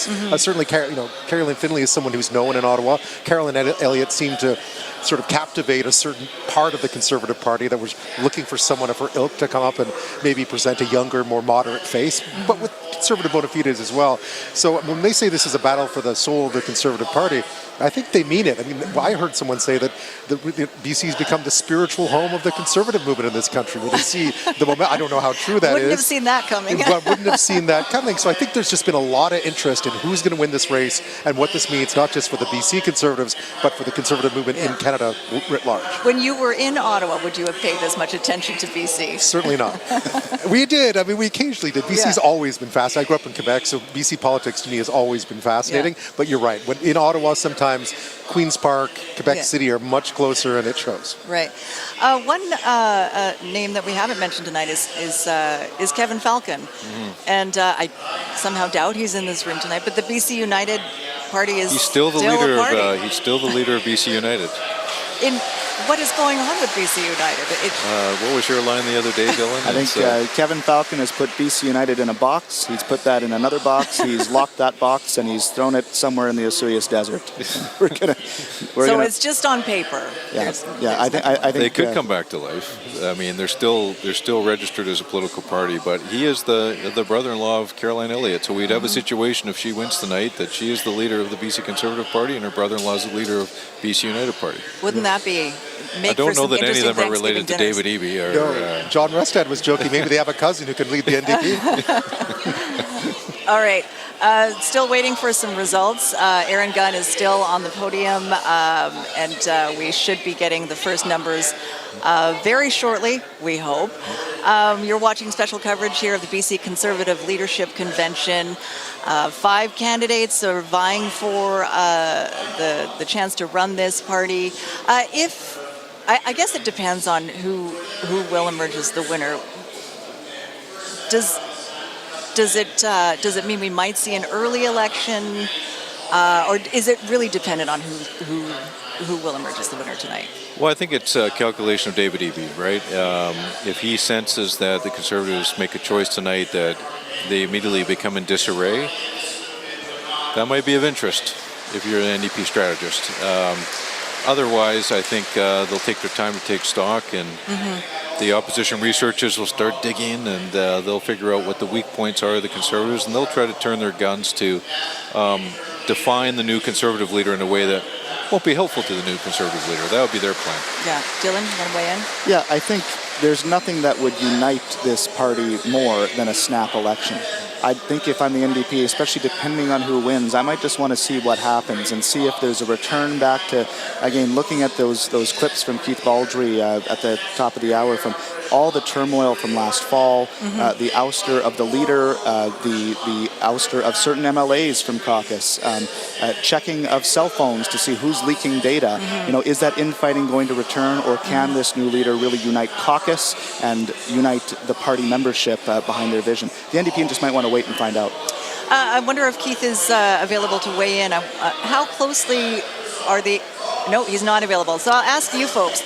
Did you want to weigh in? Sure. I mean, what I've found interesting here is, of course, the NDP on Friday put out the preemptive strike press release, where essentially they said you're either going to get same old BC Liberal, or you're going to get MAGA North. Like that's going to be how they're going to frame whoever wins this. And I mean, obviously, we've spoken to the NDP. We've asked them repeatedly, who would you like to see win? And they won't say. But I get the sense that, you know, it's been very hard to box with shadows with Trevor Halford as an interim leader. But when a new leader comes in, they'll have an opportunity to try to define them before they can define themselves, which, of course, the Harper governments are great at. The Liberals have been decent at it over time. And that's, when you're in power, that's what you get to do. You get to define your leader before they define themselves or your opponent. And we'll see what they do. But that's how they framed it. This is either old school BC Liberal, you've seen this before, Ian Black, Peter Millibar, Kerry-Lynne Elliott, or this is, you know, MAGA North. It's going to be, and that's how they've gone out. I don't know how successful it'll be, but that's what they've attacked. We've got Keith now, and I think Angelo Isidore is about to reveal the first round of results here, so we will break away to get those when he hits the stage. But let's bring Keith in. I want to get some more from you, Keith, on how closely the NDP are watching this and what their strategy might be with whomever wins this. Yeah, I can tell you, they want Kerry-Lynne Findlay to win this thing. They think she's the one they can best at a general election. They know that 1.1 million people voted federal Liberal in the last federal election. They're not going to be voting for Kerry-Lynne Findlay. She's a hardcore Conservative, so I can tell you, talk to cabinet ministers, senior staff, they would love to see Kerry-Lynne Findlay win tonight. I think they have more trepidation with someone like Ian Black and Peter Millibar, and Kerry-Lynne Elliott is more the unknown, really an unknown, untested person here, and they're a little more hesitant about those three, but they'd love to see Kerry-Lynne Findlay or even Yuri Former, who's unlikely to win, prove to be victorious tonight. And in terms, if Findlay wins, I think the prospects of an early election are fairly good, but I think they also want her or any of these candidates to be tested in front of the public and see how they fare in polling. That will determine the timing of the next election. If they suddenly see a surge in their support or a drop in the Conservative numbers, that sets the stage for an early election. But I can tell you, and Mike knows this, being in government, when you're in government, you really don't want to give it up any earlier than you need to. All right, thanks for that, Keith. The other factor, I think, we talked about Dallas Brody, but there are a number of others who were part of the Conservative caucus and were either asked to leave or chose to. What happens to folks like Eleanor Sturtko and Tara Armstrong and Amelia Boltby? And do they come back into the fold? Do they want to? Look, that will be up to obviously the new leader. It sounds like there's not a lot of appetite on either side with all those names, and you've got the Dallas Brody and Tara Armstrong and Jordan Keeley on the one side, and then really Amelia Boltby and Eleanor Sturtko on the other, and some of those independents even now voting with the NDP in some cases on some pieces of legislation. So it's what's so interesting about those independents is I think all of them have left the party for different reasons. There doesn't seem to be, at least today, a lot of appetite on either side to bring those independents back into the fold. Quite a bit of bad blood within, from what I've heard in the hallways of the legislature, quite a bit of bad blood with some of them over things that have happened since. So I think, independents don't often win their seats. So I think if you're the Conservatives, you're probably best off. Maybe you canvass caucus and see if you want to bring any of them back, but I think the answer would probably be no. Yeah, do they really need them? That's the question. And, are they stronger keeping them outside? And they can look ahead to the next election and get new candidates in those ridings. Can Dallas Brody cause too much damage with her party if they don't bring her back in? Well, I think it might be beneficial having her out there as an outlet where those people with, views on the far right can go stay outside the Conservative Party and appeal to moderates instead. Okay, I think we're no one's on stage at the moment, but we are getting close to the first round. Before we get to the first round of ballots officially, do you want to weigh in with your predictions for first ballot results? There will be 5 names on the ballot. Well, very insightful, Dylan. Well, I think if Elliott's not leading on the first count, it's going to be a bit surprising. There's been a lot of talk about Findlay leading on the first count too, but if Elliott's not leading on the first count and she's 3 or 4 points behind the leader, then it'll be like, okay, this is going to be interesting. Because I think all the way along, the Elliott campaign has presented itself as the front runner. They put out a poll during the campaign to show that they were the front runner. And if they're not, something went wrong. Yeah, they've made a real show of. They've raised the most money. They've got the most national support. They've got the best team. They certainly have won the social media race in terms of the quality of products that they're putting out. The expectation, and from many of the people that I've spoken with in the room tonight, is not necessarily that Kerry-Lynne Elliott's going to win the race, but that she will be number 1 on the ballot. And then I'm also interested on who's number 5 on the ballot. Many are suggesting, possibly Mr. Yuri Fulmer will be last. He took a big swing on that 1BC Dallas Brody endorsement. Maybe it would have paid off. It sounds like it didn't, but we'll see. All right, let's bring in Keith Baldry in Victoria for his thoughts as well before we get the first round of official numbers. Keith? Yeah, I think Elliott, Black, and Findlay are going to be fairly close together on the first count, and then I think there's going to be a big drop down to Fulmer and Millibar. I agree with Dylan, perhaps Fulmer is on the bottom, but maybe Millibar is. A number of people in caucus have told me they think Peter Millibar might be the first person to drop, that he didn't sign up a lot of members. Fulmer claimed to have signed up 15,000 people. I'm not sure how many of those are actually verified. I know the Elliott and Black campaign said that was complete fiction, but again, who knows? So I think, the difference between Black, Elliott, and Findlay, I think, is going to be fairly close together. And as I mentioned earlier, I think Findlay needs a high number because I don't see her drawing much support from either whoever drops out first amongst Black and Elliott. Certainly not going to get much support from Peter Millibar's people because of what happened in that debate. So yeah, I think is it Elliott? I don't know. Is it Black? I'm not sure. It may be Findlay. She certainly seems to have picked up steam in the last part of the campaign. One thing I noticed, though, I was inundated with emails from Kerry-Lynne Findlay, or copies of things she was sending to supporters last week, pleading people to get verified, to make sure their ballots their memberships are verified. Didn't see any other candidate do that, which tells me she was most concerned that many of the people she signed up were not following the verification steps, which were much more complicated, or at least more onerous than previous contests. So if she's worried about that and she didn't get enough people verified, she could be in trouble. All right, Dylan, I saw you nodding along with Keith there. Well, we talked about it earlier, but the verification process, and Angelo Isidoro outlined just how that worked this time, was a first for BC in terms of how strenuous it was. It involved actual facial recognition. So you had to upload a piece of government ID and then do almost like a face ID, like what you would do on an iPhone, in order to verify your identity. There are some people in this party who would be very concerned about giving away that kind of data, especially for the company that was hired by the BC Conservatives, which is a U.S.-based company. So I think some candidates struggled with that more than others. Kerry-Lynne Findlay, I think, had some supporters that were a little bit skeptical about the verification process. Right. So, sorry, did you say this is the first time that kind of process has been undertaken? Mike can jump in. There's always been a verification process, but the facial ID component, which comes with new technology, is a first for BC. Yeah, and I mean, there have been questions here and there in the past, Mike, about the legitimacy of some. I think in the past you could use a Blockbuster video card to get verified. They're tightening. They tightened it up, and I think it was a good thing. I think, hey, like this person who's going to be elected leader tonight could be the next premier of the province. So they need a good process. Yeah. And by all accounts, I think they ran a good process. Just thinking about, as we wait for the first results, the endorsements that came out. You mentioned Gordon Campbell endorsed Kerry-Lynne Elliott, the National Post endorsed Kerry-Lynne Elliott.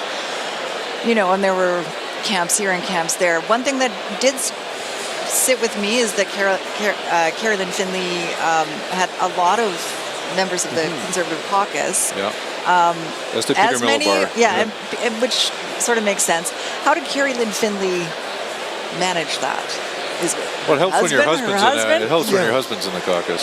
Was it her husband? I don't think it was necessarily her husband. I think just the message resonated with a certain branch of Conservative that got elected the last. These are most of the people that are supported are people who came in the last election, or elected in the last election, not former BC Liberals. But yeah, I think her message was appealing to certain MLAs. Also, I think she convinced people she could win. And I think that helped too. I wonder if her husband will step aside if she wins to give her his seat. I don't know. That would seem like a logical way of her running in a by-election. Yeah. But I think, I don't know what the two of you think about that. But that's they elected 44 MLAs when they were a party of less than 7,000 members. So some of those members are the real, true blue conservative grassroots people who arguably she represents a lot of those people in terms of their views. So she had an audience within that caucus of about 9 or 10 MLAs who decided to support her. So then if we do see like an Ian Black as the winner who has roots in the BC Liberal Party, do those caucus members... Well, Ian Black also... We talk about unity tonight. He also ran as a federal Conservative. So he's got a story to say on that. He has a different approach. He's more of a moderate approach on things. So he'll have to convince them that they've got a place, they've got a voice in caucus. And that's the work that leaders have to do. They've got to do a lot of listening. Have you heard, Ben, in the hallways, any whispers of who might step down to make way for... They've been very cagey about who might step down. No. In fact, we asked Trevor Halford that question. We've asked everyone that question at least once, who would leave. And we'll leave that up to the new leader. We couldn't even really find out if they were going to hold a caucus meeting, say, tomorrow or Monday, or where they do it in Victoria, do it here. They've really deferred to whomever the next leader is going to be to make those sorts of decisions. I suppose it's better off that way. You don't want to ruffle too many feathers before. Definitely want to leave an open path for the new leader to make decisions on their own. But that's going to be the first interesting dilemma, if it's not Peter Millibar, is who steps down, who steps away, because that's, someone will, invariably, they always do, but where do they run, and who is it, and is there bad blood? It'll be interesting to watch. One of the many challenges the new leader will face. Yeah, is there, Dylan, I'm just going to go back to the caucus endorsement piece for a second. Another question is, do caucus endorsements matter? Do they move the dial in a leadership race? Often the answer is no. Christy Clark, when she was elected leader of the BC Liberal Party, I think she had one MLA endorsement. So it comes down to, and there's exceptions to that rule. Like I would argue, Peter Millibar, who has a lot of caucus endorsements. I think Ian Payton, who's my MLA in Delta South, is one MLA who probably will make the difference. I'll make the bold prediction. When we get the detailed riding by riding breakdown, Mike, to look through, then Millibar will do well in Delta South, because I think Payton's been out selling memberships. But often these caucus endorsements, they're good for a social media post. I'm not sure what other value there is. Mike, did you want to add something to that? No, you pretty well nailed it. All right, still waiting for the first round of results. We thought we'd get them about 10 past 6, so little behind the schedule that I think we've been expecting here at the Rocky Mountaineer Station. But all the speeches are done, and we should start getting some results. Sophie, one thing, shortly. an important point to make earlier is that they started off the evening tonight singing "O Canada." Yeah. Very different than what would be the case in Alberta right now, where the Conservative movement there is basically half of it is the separatist leanings now.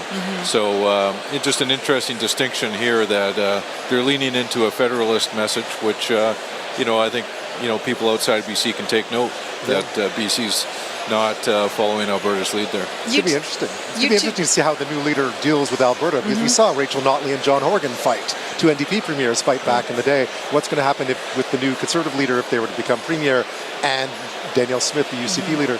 It's going to be interesting to see how they handle that dynamic. You two talked about it a bit on the final episode of Race to Replace on Hotel Pacifico. So, but it wasn't really an issue that came up. Not in this race. At all no. in this race. The question is it going to be an issue among parts of the Conservative base here in BC that might be sympathetic to Danielle Smith, or not necessarily Danielle Smith, but those people in Alberta that are leading the charge to vote to separate. And I haven't personally seen a lot of evidence here in BC that that's going to become a thing here, but within the Conservative movement in Canada, it is a very live issue. Like it's Conservatives in Alberta really dominate the discussion in Canada among Conservatives. I am told Angelo Isidoro is heading to the stage. I don't know how close he is to the stage, because this is a big room with a lot of people, and he might have to elbow his way through. That sounds like an announcement. That sounds like imminence. All right, let's turn it over to the podium.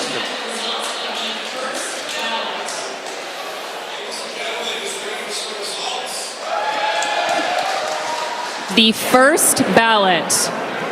Ladies and gentlemen, who's ready for some results? Come on, you can do better than that. Who's ready for some results? All right.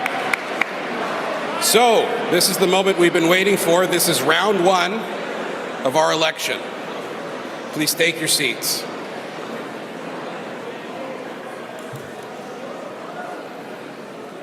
Before we begin, I want to note that these results will be available online, including riding by riding results after our event. We will be publishing everything. So without further ado, let's get right into it. We're going to start from the lowest points to the highest points.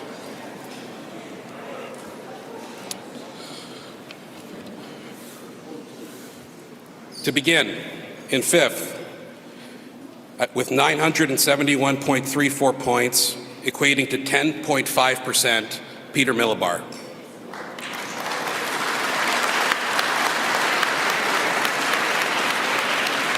In fourth, 1,193.27 points, equating to 13%, Yuri Fulmer.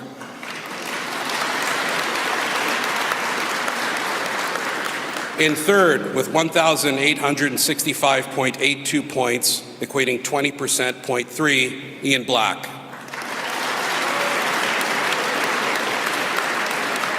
In second place, equating to 2,374.14, otherwise 25.8%, Kerry-Lynne Elliott.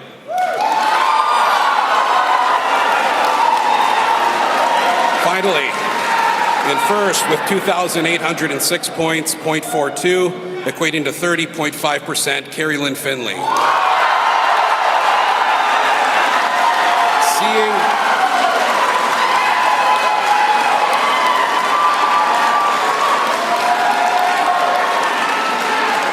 Seeing that no candidate has crossed the 50% threshold, Mr. Millibar has been eliminated, and a second round will be tabulated shortly. Thank you so much.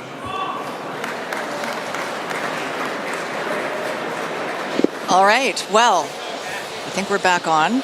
I couldn't, if you can believe it, because it is very loud in here, hear all of the specific numbers, but I got the gist of the rankings there. So Millibar is off the ballot, Yep. and Findlay tops the ballot. She's real. Kerry-Lynne Findlay is real. And what was her percentage? I didn't quite 30.5. 30.5, right? Yeah. That was, if I'm Findlay's people, I'm over the moon with that first She's round. got a 5-point lead over Elliott. And I'm already looking up the ballot because Fulmer's going to go off next. But I'm not sure Ian Black can make it all the way to the top based on the second and third count. So this may come down to Kerry-Lynne Findlay and Kerry-Lynne Elliott, battle between the two women in the race as it shapes up. We expect Millibar's second counts will favor Ian Black. We just don't know by how much and whether that's going to get him into the final two. Okay, Dylan? Just really shocking to me, I think, to see, or maybe not, but to see Kerry-Lynne Findlay as number one. I think a lot of people in this room, a lot of people who I was talking to were expecting to see Kerry-Lynne Elliott number one on the first round. So some had chalked up the Kerry-Lynne Findlay popularity to social media and Twitter. Kerry-Lynne Findlay is real, as Mike said. On the flip side, the path for Ian Black is very narrow now. He needed a very strong result from Peter Millibar. He will need those Millibar votes to go in disproportionate amounts to him. Having Millibar drop off first ahead of Fulmer makes his pathway a lot more difficult. Yeah, okay.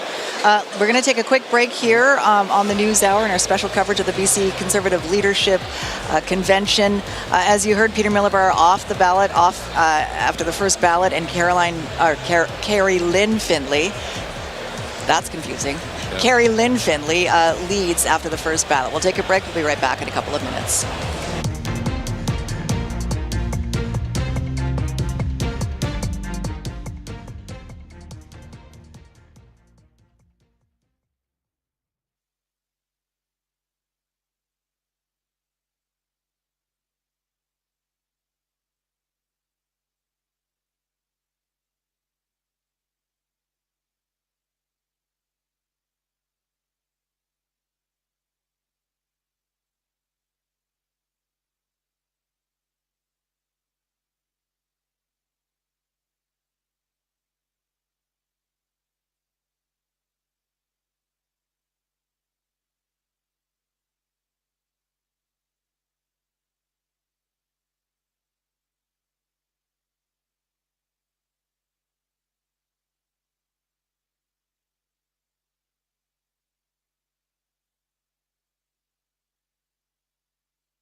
We are at the Rocky Mountaineer Station for a special coverage, special edition of the News Hour, the BC Conservative Leadership Convention. The first ballot result has just been read. Peter Millibar was fifth on that ballot, 10.5%, so he is off the ballot now. In fourth place, Yuri Fulmer. Third was Ian Black. Second, Kerry-Lynne Elliott, and topping the pack right now, Kerry-Lynne Findlay. Mike McDonald, Dylan Kruger from Hotel Pacifico with us. Your thoughts? During the commercial break, there was a lot of wow.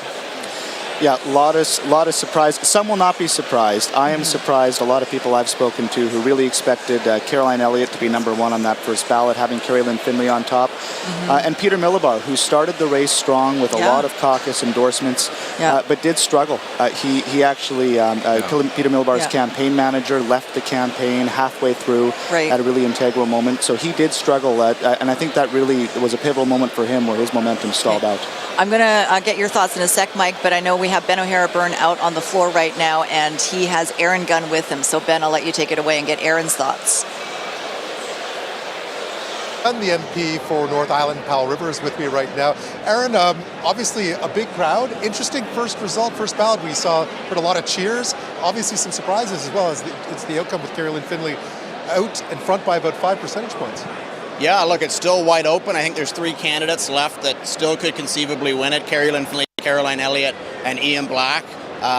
Basically all 3 within 10 points of one another. So we'll see here. Yuri Fulmer, I think it's quite obviously going to be the next one to drop. and we'll see where the race goes from here. But lots of energy in the room, lots of excitement, and it's an exciting next chapter for this party. You, in many ways, have been seen sort of as one of the sort of spiritual guides of this modern BC Conservative Party. What's it like to be here tonight and see what started off, let's be honest, as a very small endeavor has now become this? I mean, it's incredibly rewarding, but my goal was always just to work with a couple of very dedicated people to create a true conservative alternative in the province. And whoever wins this race, I think, by that metric, we've been successful. This is an energized party. It's got more members than any party in the history of British Columbia. And they're just, I think, ready to get to work regardless of who wins. And, you know, this has been a very passionate and intense race, but it's about to be over in about half an hour or so. And it's important that everybody comes together and moves forward at going after the next challenge, which is defeating NDP. Now, when this began, there were an awful lot of people who expected you to be up on that ballot. You decided not to. A decision you might regret? No, not at all. Look, it's an incredible honor to represent the people of North Island and Powell River and Ottawa. There's an important job to do to stand up for this country and all the important issues. So, Ben, I'm happy to watch and support I think we have the second ballot results. We have the second ballot. Aaron, thank you so much. I appreciate it. Let's go to the podium and Angelo Isidoro. Good. Yeah. Folks, we have round 2 ready to go. Let's jump right into it. In fourth, with 1,282 points, 0.52, or 13.9%, Yuri Fulmer.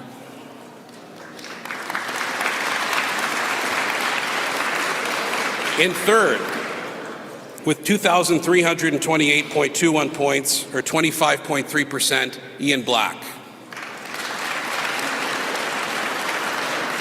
In second, with 2,638.72% or points, or 28.6%, Kerry-Lynne Elliott. In first, with 2,961.53 points, or 32.2%, Kerry-Lynne Findlay. Seeing that no candidate has hit the 50% threshold, Mr. Fulmer will be eliminated and we will proceed to a round 3. Thank you very much.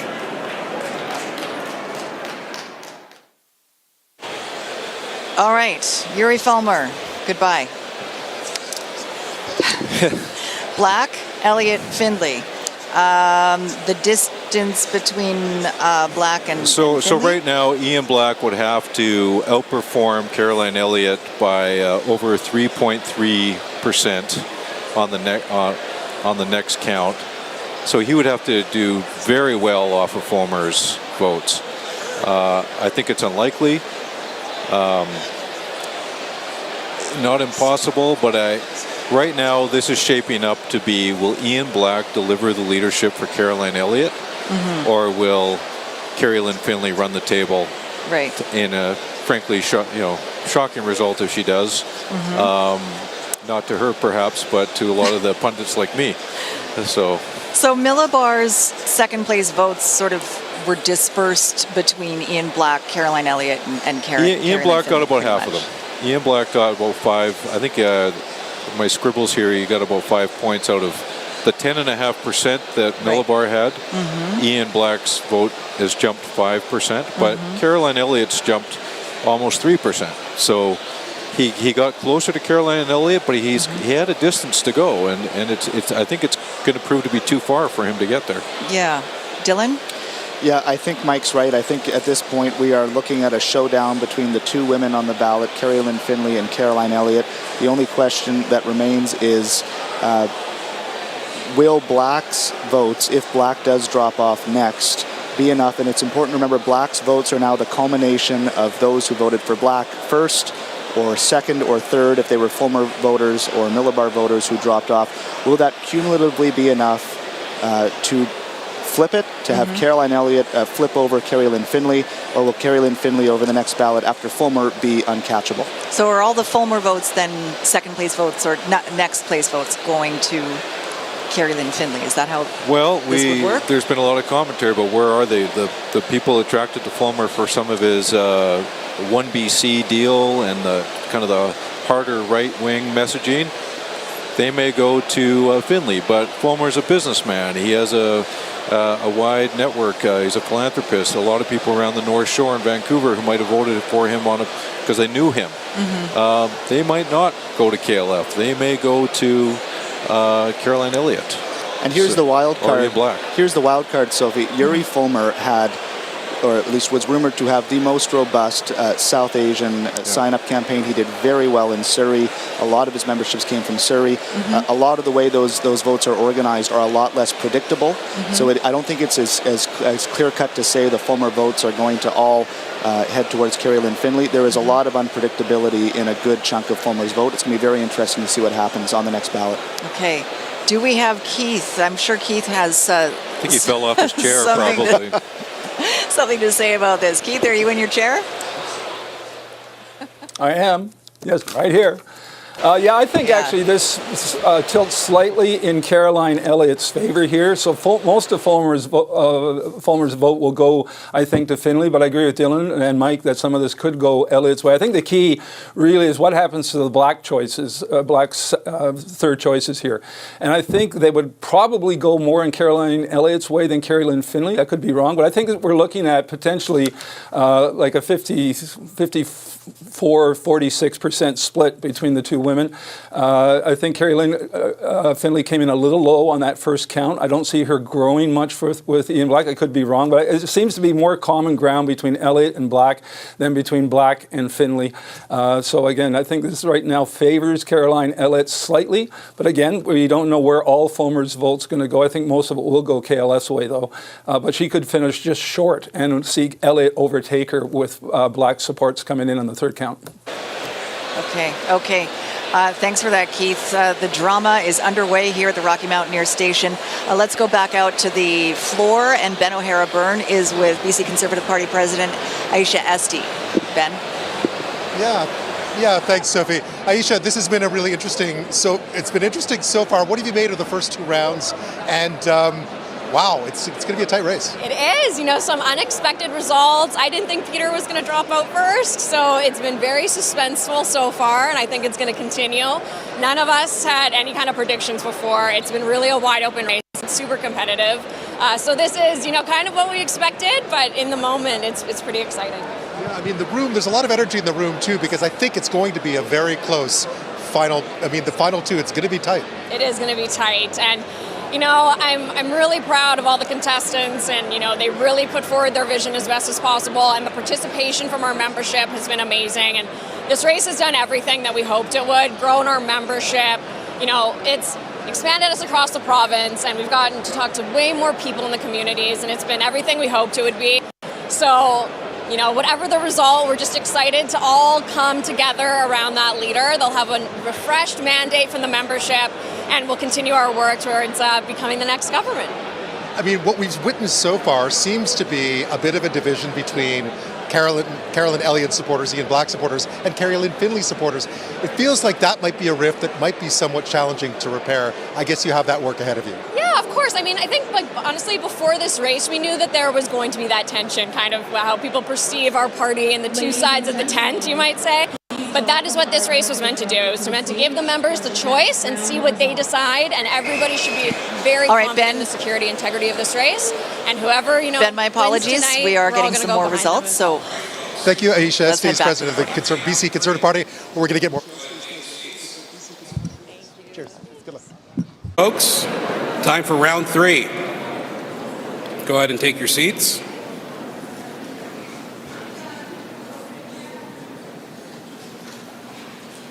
In third, with 2,767.51 points, or exactly 30%, Ian Black.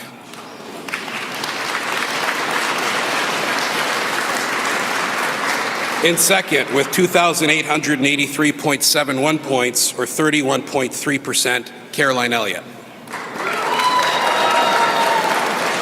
In first, with 3,559.78, or 38.6 points, Kerry-Lynne Findlay.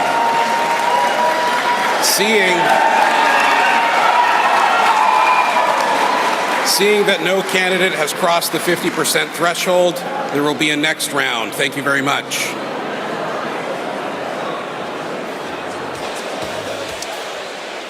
Okay. Ian Black, 30%. Kerry-Lynne Elliott, 31.3%. KLF, I think I heard 38.6, but there was a big cheer, and so I'm never really sure. 38 yes, and 38.6. I'm looking at my second Ian round. Black's out, Yeah. and basically Kerry-Lynne Elliott needs about almost 2/3 of Ian Black's second votes here. That's a tall order. It's not impossible. We saw something similar in 2018 when Andrew Wilkinson received a fairly significant share of Michael Lee's third place votes in that leadership. In this case, though, it's going to be hard to predict. I think Elliott will have the advantage of Ian Black's second counts, but she needs like 2/3 of them. That's a pretty big. Pretty big shot she's going to need.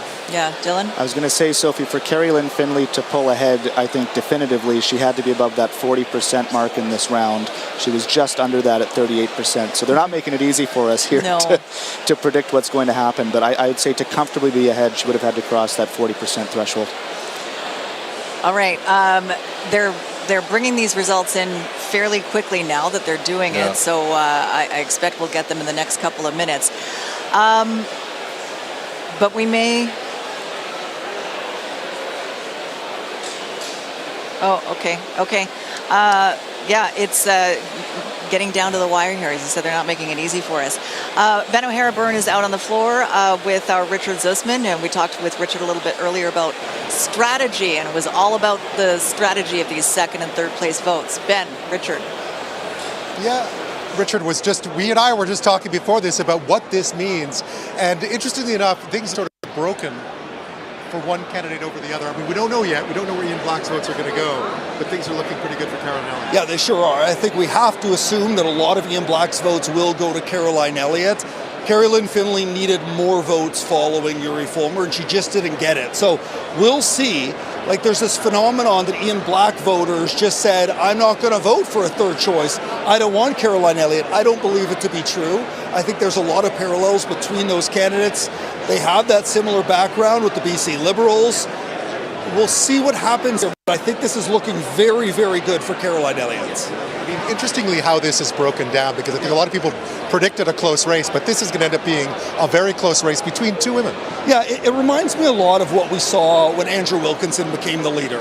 And we watched that ballot where Todd Stone was just behind Andrew Wilkinson, and then all of Todd's votes ended up going to Andrew. He jumped the field and ended up as the leader of the party. Kerry-Lynne Elliott is very different than Andrew Wilkinson. She is the one that the NDP fears the most. She is the one that is the most moldable. She can send a message to suburban mums in Metro Vancouver to say, look, you can trust us. Because the Conservatives, as you know, Ben, in the last provincial election had a serious trust issue with voters. Well, with Kerry-Lynne Elliott, she has the ability, she has to actually do the work, she has the ability to say, you can trust me to be the one. Kerry-Lynne Findlay, it's a much harder sell, I think, to British Columbians around that trust factor. One of the things I found interesting was the fact that if it were to break down this way, you have one group, certainly if Kerry-Lynne Findlay's support is big, that's going to create some issues in trying for party unity, trying to keep things together, because you've heard how loud her supporters are. Yes. I've been online with her supporters saying, questioning the validity of the results. I mean, there's going to be some repair work to do. Kerry-Lynne Findlay said that no matter what happens tonight, she's having a scrum after this. So it's either to celebrate that she's the new leader of the Conservatives, or she's going to attempt to discredit this entire process. She's going to say that the Conservatives disqualified far too many members. I watched Angelo Isidoro up close as part of this, Ben. He made sure that every legitimate Conservative in British Columbia that wanted to vote, that signed up to vote, had the chance to vote.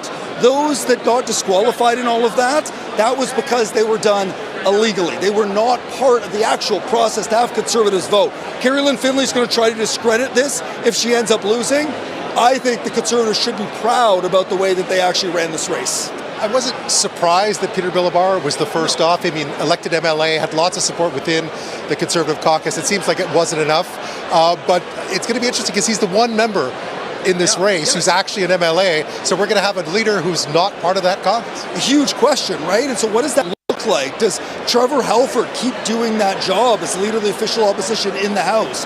what happens with who steps down to make way?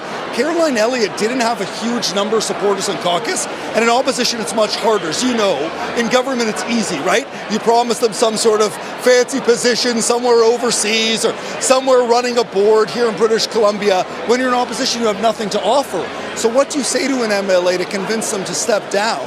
Kerry-Lynne Findlay may be in the same position, but she has someone she shares a bed with every single night who's a current MLA. And she may say to her husband, Brent Chapman, well, it would be a little bit easier if I came into the House. Maybe you step down. And then the Premier would have up to 6 months to call that by-election. I'm not sure he does it. We'll see. He may decide to wait to put the Conservatives under pressure and not have that voice in the House. But all those dynamics come into play now with the remaining candidates here. Who ends up stepping down to make way for the new leader. Right. Thank you, Richard Tussman. We have more numbers, I believe. Back to you, Sophie. All right, not quite for new numbers, but I do want to tell our viewers on Global BC to make sure you continue watching on BC One, because we're going to have to cut out of the news hour just at this pivotal moment, but make sure you continue watching on BC One if you aren't already. All right, Mike Dillon, quick thoughts as we await the next ballot. Well, the final ballot. The final ballot, yeah. You said 4. Kerry-Lynne Elliott needs about 62% or more of Ian Black's seconds to prevail. Otherwise, Kerry-Lynne Findlay will be the next leader of the BC Conservative Party. All right, and Dylan? It comes down to this moment. Does it break? Wisdom would say the Black votes will go to Kerry-Lynne Elliott, and Kerry-Lynne Elliott will be the next leader of the BC Conservative Party. Will it break that way? It could be very close. Continue watching our special coverage on BC One.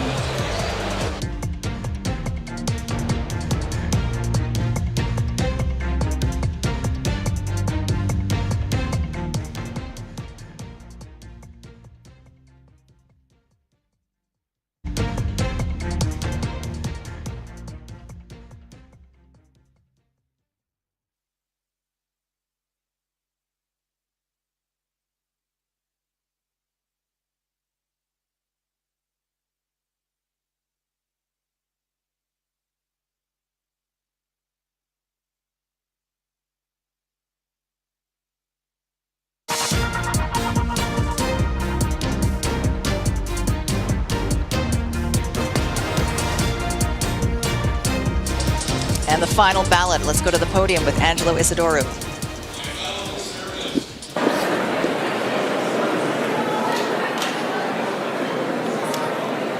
My fellow Conservatives, I have in my hand the winner of the race. And it doesn't get any closer than this.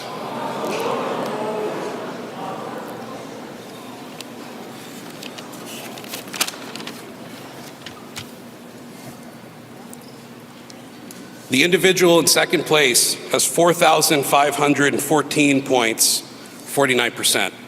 The individual in first place has 4,696.51, 51%. Ladies and gentlemen, your next leader and Premier of British Columbia, Kerry-Lynne Findlay.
Kerry-Lynne Findlay, the new leader of the BC Conservative Party by a very, very narrow margin, 51% over Kerry-Lynne Elliott's 49%. While we await, presumably she is coming up on stage right now.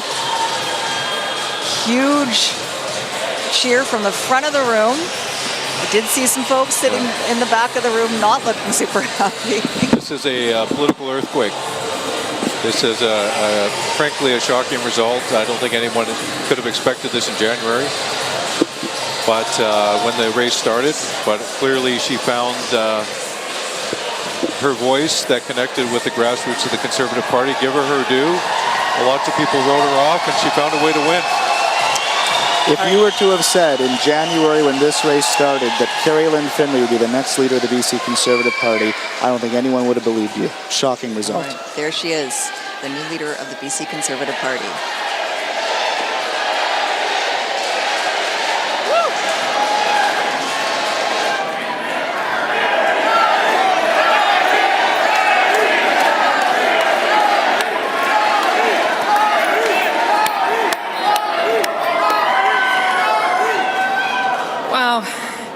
Well, thank you. Wow, what a night this has been. And what a journey this has been.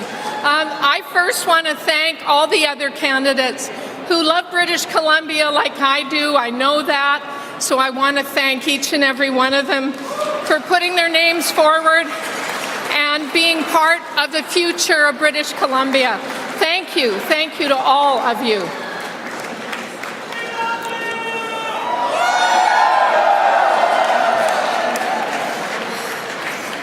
You know, my small team of determined warriors has been led by my campaign manager, Chris Dyson.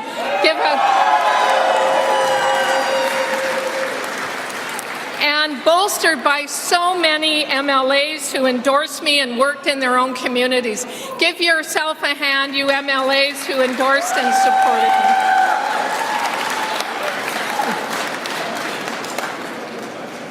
me. Really, you've been awe-inspiring. I want to thank you from the bottom of my heart. You are so many people have helped in this, and you're too numerous right around the province to name, but you know who you are, and I am forever grateful for your wisdom, your advice, and steadfast faith in our vision for a BC that will bring prosperity and opportunity to all who call it home. That's us.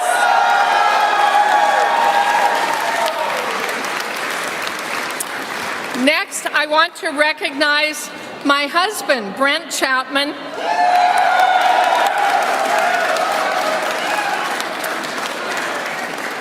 Now, Brent is the MLA for Surrey South.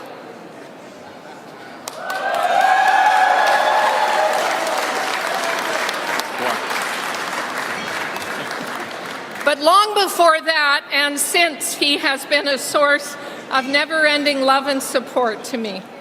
So thank you, darling. Thank you. Also here tonight representing us are two of my 4 children. There's Hannah and her sons, Aiden and Ronan, and Donna and her baby Ruth. It isn't just a chocolate bar, it's a real person, baby Ruth. And look, family, honoring them, protecting them, loving them, and encouraging them is the biggest part of my life. And I love you all. We are a strong, resilient clan, and I know their brother and sister are watching tonight along with their young children. They're too young to understand all of this, and really, I get that. But someday they will understand that their Gigi, which is what they call me, stood up for them and the children to follow. Stood up to make our beautiful BC more affordable, more livable, more safe, and more prosperous. I want the generations now and to come to feel they can have a comfortable and happy life as British Columbians. Isn't that what we all want, right? So what am I fighting for? I'm fighting for nothing less than the future of British Columbia, our way of life. Mine is a grand vision of fundamental change. Our homes, our individual rights, our properties are at stake. We need hope and prosperity. As Minister of National Revenue, I oversaw lower taxes, red tape cuts, and a return to surplus from the worst recession since the 1930s. We can do this in British Columbia.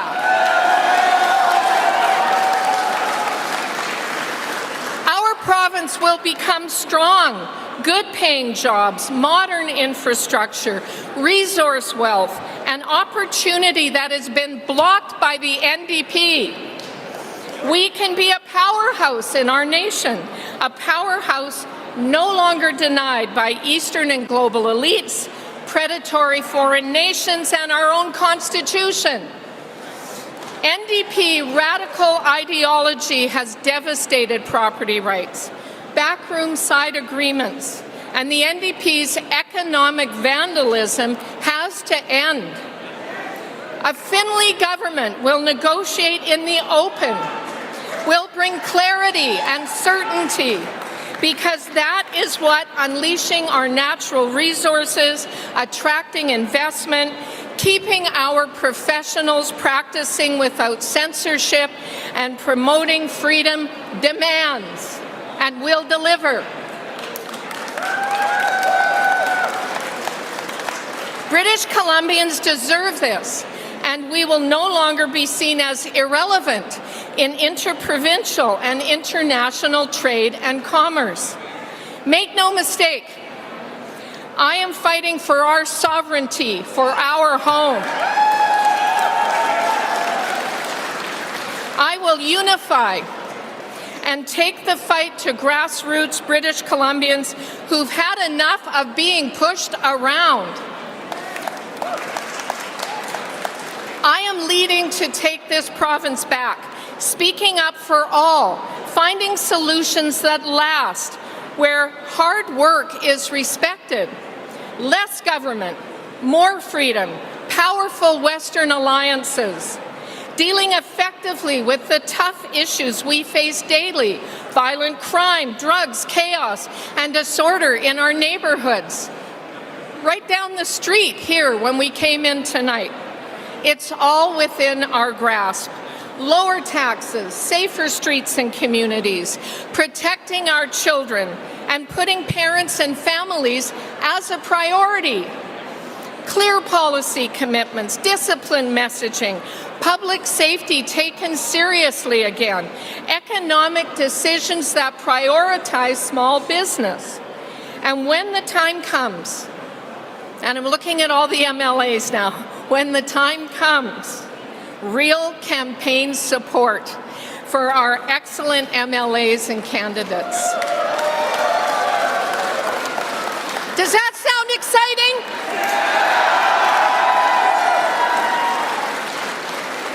It is, but I understand it's also work, serious work. The Conservative Party of BC will stand together because we know that we can make a difference. We can fight back and we can deliver real change. We'll do it, all of us together. Tonight, in this amazing space, Rocky Mountaineer, don't you just love their name? I love it. I see passion and commitment. I see people who are not prepared to give up on their communities. I see people who believe that BC can still be a beacon of opportunity, functional, safe, affordable, and family-friendly. With your help, we can turn that commitment into real change, to bring common sense across British Columbia. In our national anthem, we cry out to God to make our land glorious and free.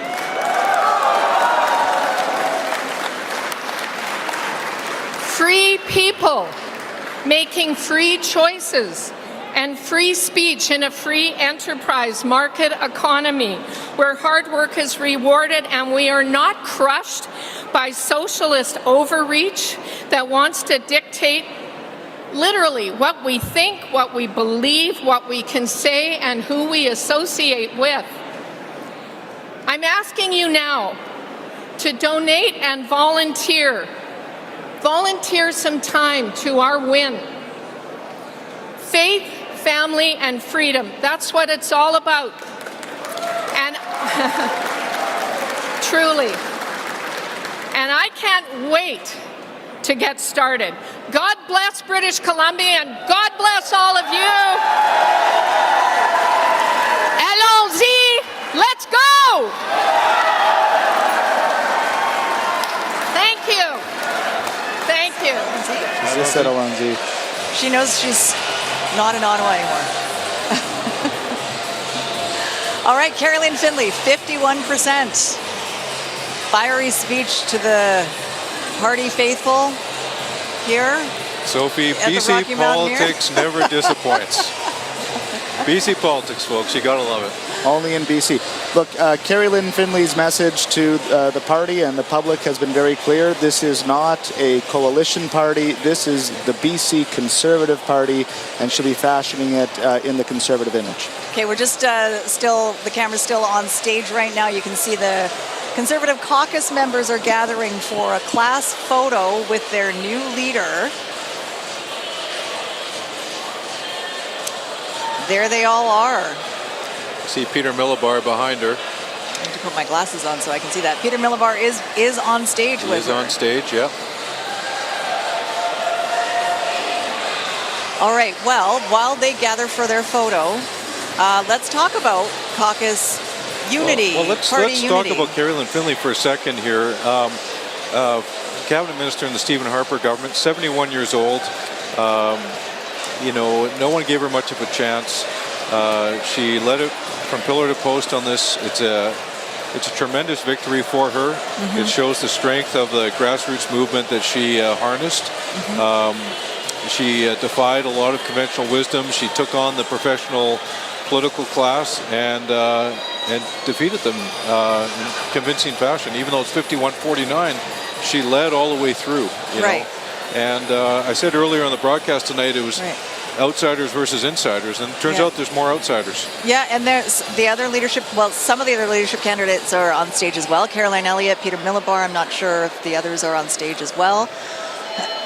Sophie, Pardon me, Fulmer's there as well, I think. I think that's Jordan Keeley in the cowboy hat that's in what the I was very wondering. back. Yeah, okay. Independent MLA who endorsed and supported Kerry-Lynne Findlay. So very interesting sign. We talked earlier about will independent MLAs come back into the fold. Maybe under a Kerry-Lynne Findlay leadership, we'll start to see that. Tara Armstrong also endorsed her. She's another independent MLA. I don't know if she's here, but she had endorsed her during the campaign. So 49% to 51%. I mean, she did lead all the way from the first ballot, but Angela Isidore said it's very, very tight, narrowest of margins. Unity has been a major theme from every speaker tonight at this convention. Is that result a demonstration of unity? Well, I think there's two types of unity. There's caucus unity, then there's what's happening with the voters. And, you know, she'll know what to do, having been an experienced politician and very comfortable up on the stage. I mean, let's not take anything away from her. She's a very strong political performer, as the result indicates. So she has to go and talk to those 38 MLAs and try to keep them corralled. But she's also sending a signal to the electorate tonight and leaving, frankly, a big vacuum in the center. And that's already a lot of them not comfortable with the NDP and the direction the NDP have taken, and now many will not be comfortable with this direction. And it begs the question, is someone going to step into the void? Right. And are we going to see a third option come out of that? That is a real scenario that flows from this outcome. Yeah, Dylan, do you see that? Yeah, there's no question. They might have consolidated their right flank tonight, but they've just left a big flank open in the middle. Whether it's Centre BC, which is an upstart party that's in the middle of a leadership process, their questions remain on the future of the party that's formerly the BC Liberal Party, called the BC United Party. But you know, this is a change for British Columbia. Ever since the social credit years, there has always been a coalition party of basically anybody who's not the NDP as an alternative. This is a clear conservative party that's going to lead with conservative values. Kerry-Lynne Findlay has been very clear on that from day one. And what a rise for somebody who just lost her seat as Member of Parliament in the last federal election, not more than a year ago, and now sitting here as Leader of the Opposition. Yeah, I should mention the sun is, the Rocky Mountaineer Station has a lot of windows, and the sun is really creating some challenges for us. So that's when you saw the single shot on Dylan there. That's why. But at least it's a nice sunny day. Let's bring Keith Baldry in from Victoria with some thoughts now that we've heard Kerry-Lynne Findlay's victory speech. Keith, again, she did lead all the way, but it was a narrow vote. But what does this say to you about where the BC Conservative Party is heading? Yeah, I think Mike and Dylan made spot-on comments. Mike called it a political earthquake. That's almost an understatement. They're united on the stage today, but I go back to 1986 at Whistler with Bill Vander Zalm won the party. Okay. The end, and I think you'll see some good alliances there. And, unifying the party and unifying the province are what the job entails. So I'm looking forward to it. There'll be a lot of work, but, we're more together than you might think. So.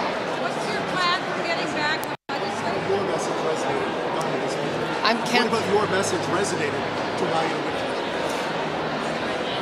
win? Unifying the party or the province? Or both? What about your message? What do you think resonated enough to allow you Oh, I see. Well, I talked a lot about clarity and bringing certainty back to many provincial issues. And I think also my experience, because as a federal minister of parliament and a federal member of parliament and a federal minister, my various portfolios covered justice, security, and economics. And that seemed to be something that a lot of people liked the idea of. And they knew when I said, I believe I can do it in BC, what I've done nationally, they seemed to listen to that. Also, the biggest issue, I guess I heard everywhere in the province, of course, property rights, DRIPA and all that. I have a lot of experience in that area through my law practice, through my lived and litigated experience. So a lot of people were tuning into that, I believe. And here we are. Here's the result. I think you were next. I had two questions. One is, what is your plan to get into the legislature? And the other is, what are you going to do about the 5 independents? Are you hoping to bring any of them back to the caucus? Okay, thank you. Well, my plan is to run as soon as possible, and that is a matter for a caucus discussion, and those discussions start tomorrow. We have a caucus meeting tomorrow, but also I'm going to be meeting people individually, find out what their plans are, and I intend to get in there as soon as possible. I love the debate. I want to be in the arena, and I intend to do that as soon as I can. So I'm hoping those announcements will come in fairly short order. And also, your second question? About the 5 independents. Yes, okay. Well, 2 of them have endorsed me already, who are what I'd call conservative independents. I've already had talks off and on with at least one of the others. So again, it's a matter of discussion. But it's also something I wouldn't do unilaterally without caucus, because they were people within caucus who left or were asked to leave, and I want to know caucus's viewpoint on that. But I'm definitely talking to them. Might you pull some family strings and ask your husband to step back from his seat? Might you pull some family strings and ask your husband to step back from his seat so he can go into the legislature? Well, that's a discussion for him and me to have, and a family discussion. But, Brent is a cancer survivor through this past year. He's been through a lot. And it would be, I think, a lot for me to ask him to do that. But we will have those discussions. The NDP has called you as a leader of the pro-Trump faction. You talked about faith, family, freedom. Some might say that is socially conservative. What's your response to that argument from the NDP? Well, they're going to say what they say. I believe the NDP are the ideologues. They're the extremists. I believe that when they called us out for participating in the Juno News debate, And David Eby said we were extremists to even show up. I think he called us white supremacists, in fact. I think, A, he doesn't know what he's talking about, and B, he's letting his rhetoric go to his head. You accused Peter Millibar of a conflict of interest during the campaign. I did not accuse him. I asked him a question about it. Can you work with him? Of course. And we're talking. Do you intend to continue to attend press conferences, or are you going to walk away from them like you did the other day? I've never walked away from a press conference. It's on film. Excuse me. I called that conference. Yes. I had an announcement to make. I had an assistant tell the press that I would not be taking questions on that day. There was a reason for that. I was still within the LEOC process. And that is why I wanted to set the record straight with respect to these false allegations, and that is why I did not entertain questions on that day. I'm right here in front of everyone today. So don't make it into something it isn't. Yes, anyone else? Kerry-Lynne, you talked a lot about God and faith during your acceptance speech. I'm just wondering if you and Brent had a chance to meet with the Muslim community in your riding, or in Brent's riding, just to kind of smooth things over? Yes, I've had 3 meetings with amazing Muslim community in my riding, as recently as a few nights ago. And I had a lot of Muslim supporters voting for me, which I love that, because they know that I believe in interfaith cooperation, I believe in freedom of religion, and they've known me for some years, and we have a great relationship, and Brent was at 2 of those 3 events. So it was terrific. Thank you. Thank you. I think that's it.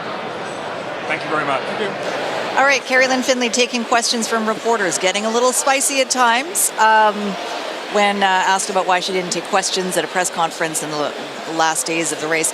I do want to quickly mention, it was brought up briefly in that scrum there, the NDP had a press release ready to go. The headline reads, Findlay's racist campaign hands control of BC Conservatives to pro-Trump faction. The Premier did tweet his congratulations to Kerry-Lynne Findlay, as you would expect, but sounds like the NDP has its talking points ready. Yeah, and this is a surprising result tonight, and it's a very powerful thing for a politician to be underestimated. And this is what's happened in this campaign. Kerry-Lynne Findlay was underestimated, and she comes out on top. And I think, notwithstanding what we said earlier, that there could be room in the center for other voices to step in now. I don't think you can discount the appeal she might have with a lot of voters if she's going to be talking about low taxes and Indigenous issues that are front of mind for a lot of people these days. She staked out some clear turf that may prove to be resilient for her. Right. Dylan, you and Mike talked on your podcast about, you've had Angelo Isidoro, who was a guest on your pod, and he has talked about that there really isn't a need to appeal to the center. Is this an example? Is this evidence of that? Well, time will tell. I found that it was interesting in the questions that Kerry-Lynne Findlay took. She was asked very specifically, can you work with Peter Millibar? And she said yes, that she'd like to, that her first job is to unify the caucus, and they've got a caucus meeting tomorrow, so that will be the test. It sounds like there's an overture to at least the 2 endorsements, Jordan Keeley and Tara Armstrong, and the 3rd MLA she was alluding to was Dallas Brody, the leader of 1BC. So it'll be interesting to see if those 3 come back in the fold, and if you can keep the Peter Millibars of the world in caucus as well. That'll be the first test. Okay, we do want to have very final thoughts from Keith Baldry as well. Let's bring up a board, though, just to show us exactly how close this race was. Again, Kerry-Lynne Findlay was leading on all the ballots, but there's the final result. Kerry-Lynne Findlay, 51% with almost 4,700 points to Caroline Elliott's just over 4,500 points. Keith Baldry, very quick final thoughts from you. Yeah, potentially a godsend for the NDP. I've already spoken or texted 3 cabinet ministers. They're quite happy with the result here. They think Findlay is the most vulnerable on a number of fronts. I liken this to, is this Bill Vander Zalm 2.0, 1986. Everyone's on the stage with Vander Zalm. In a couple of years, they're basically falling apart as a caucus. That's the challenge for Findlay. I'd be surprised if she can hold it together. All right, thanks very much, Keith. Thank you, Mike McDonald and Dylan Kruger from Hotel Pacifico Race to Replace. As always, as you said, BC politics never fails to to keep us on the edges of our seats. It's been a dramatic evening here at the Rocky Mountaineer Station. Thank you so much for joining us for our coverage of the BC Conservative Leadership Convention. The new leader of the BC Conservative Party, Kerry-Lynne Findlay, and our Jordan Armstrong will be sitting down with her for an interview tomorrow. So watch that on the NewsHour. Thanks so much for joining us. Good night, all.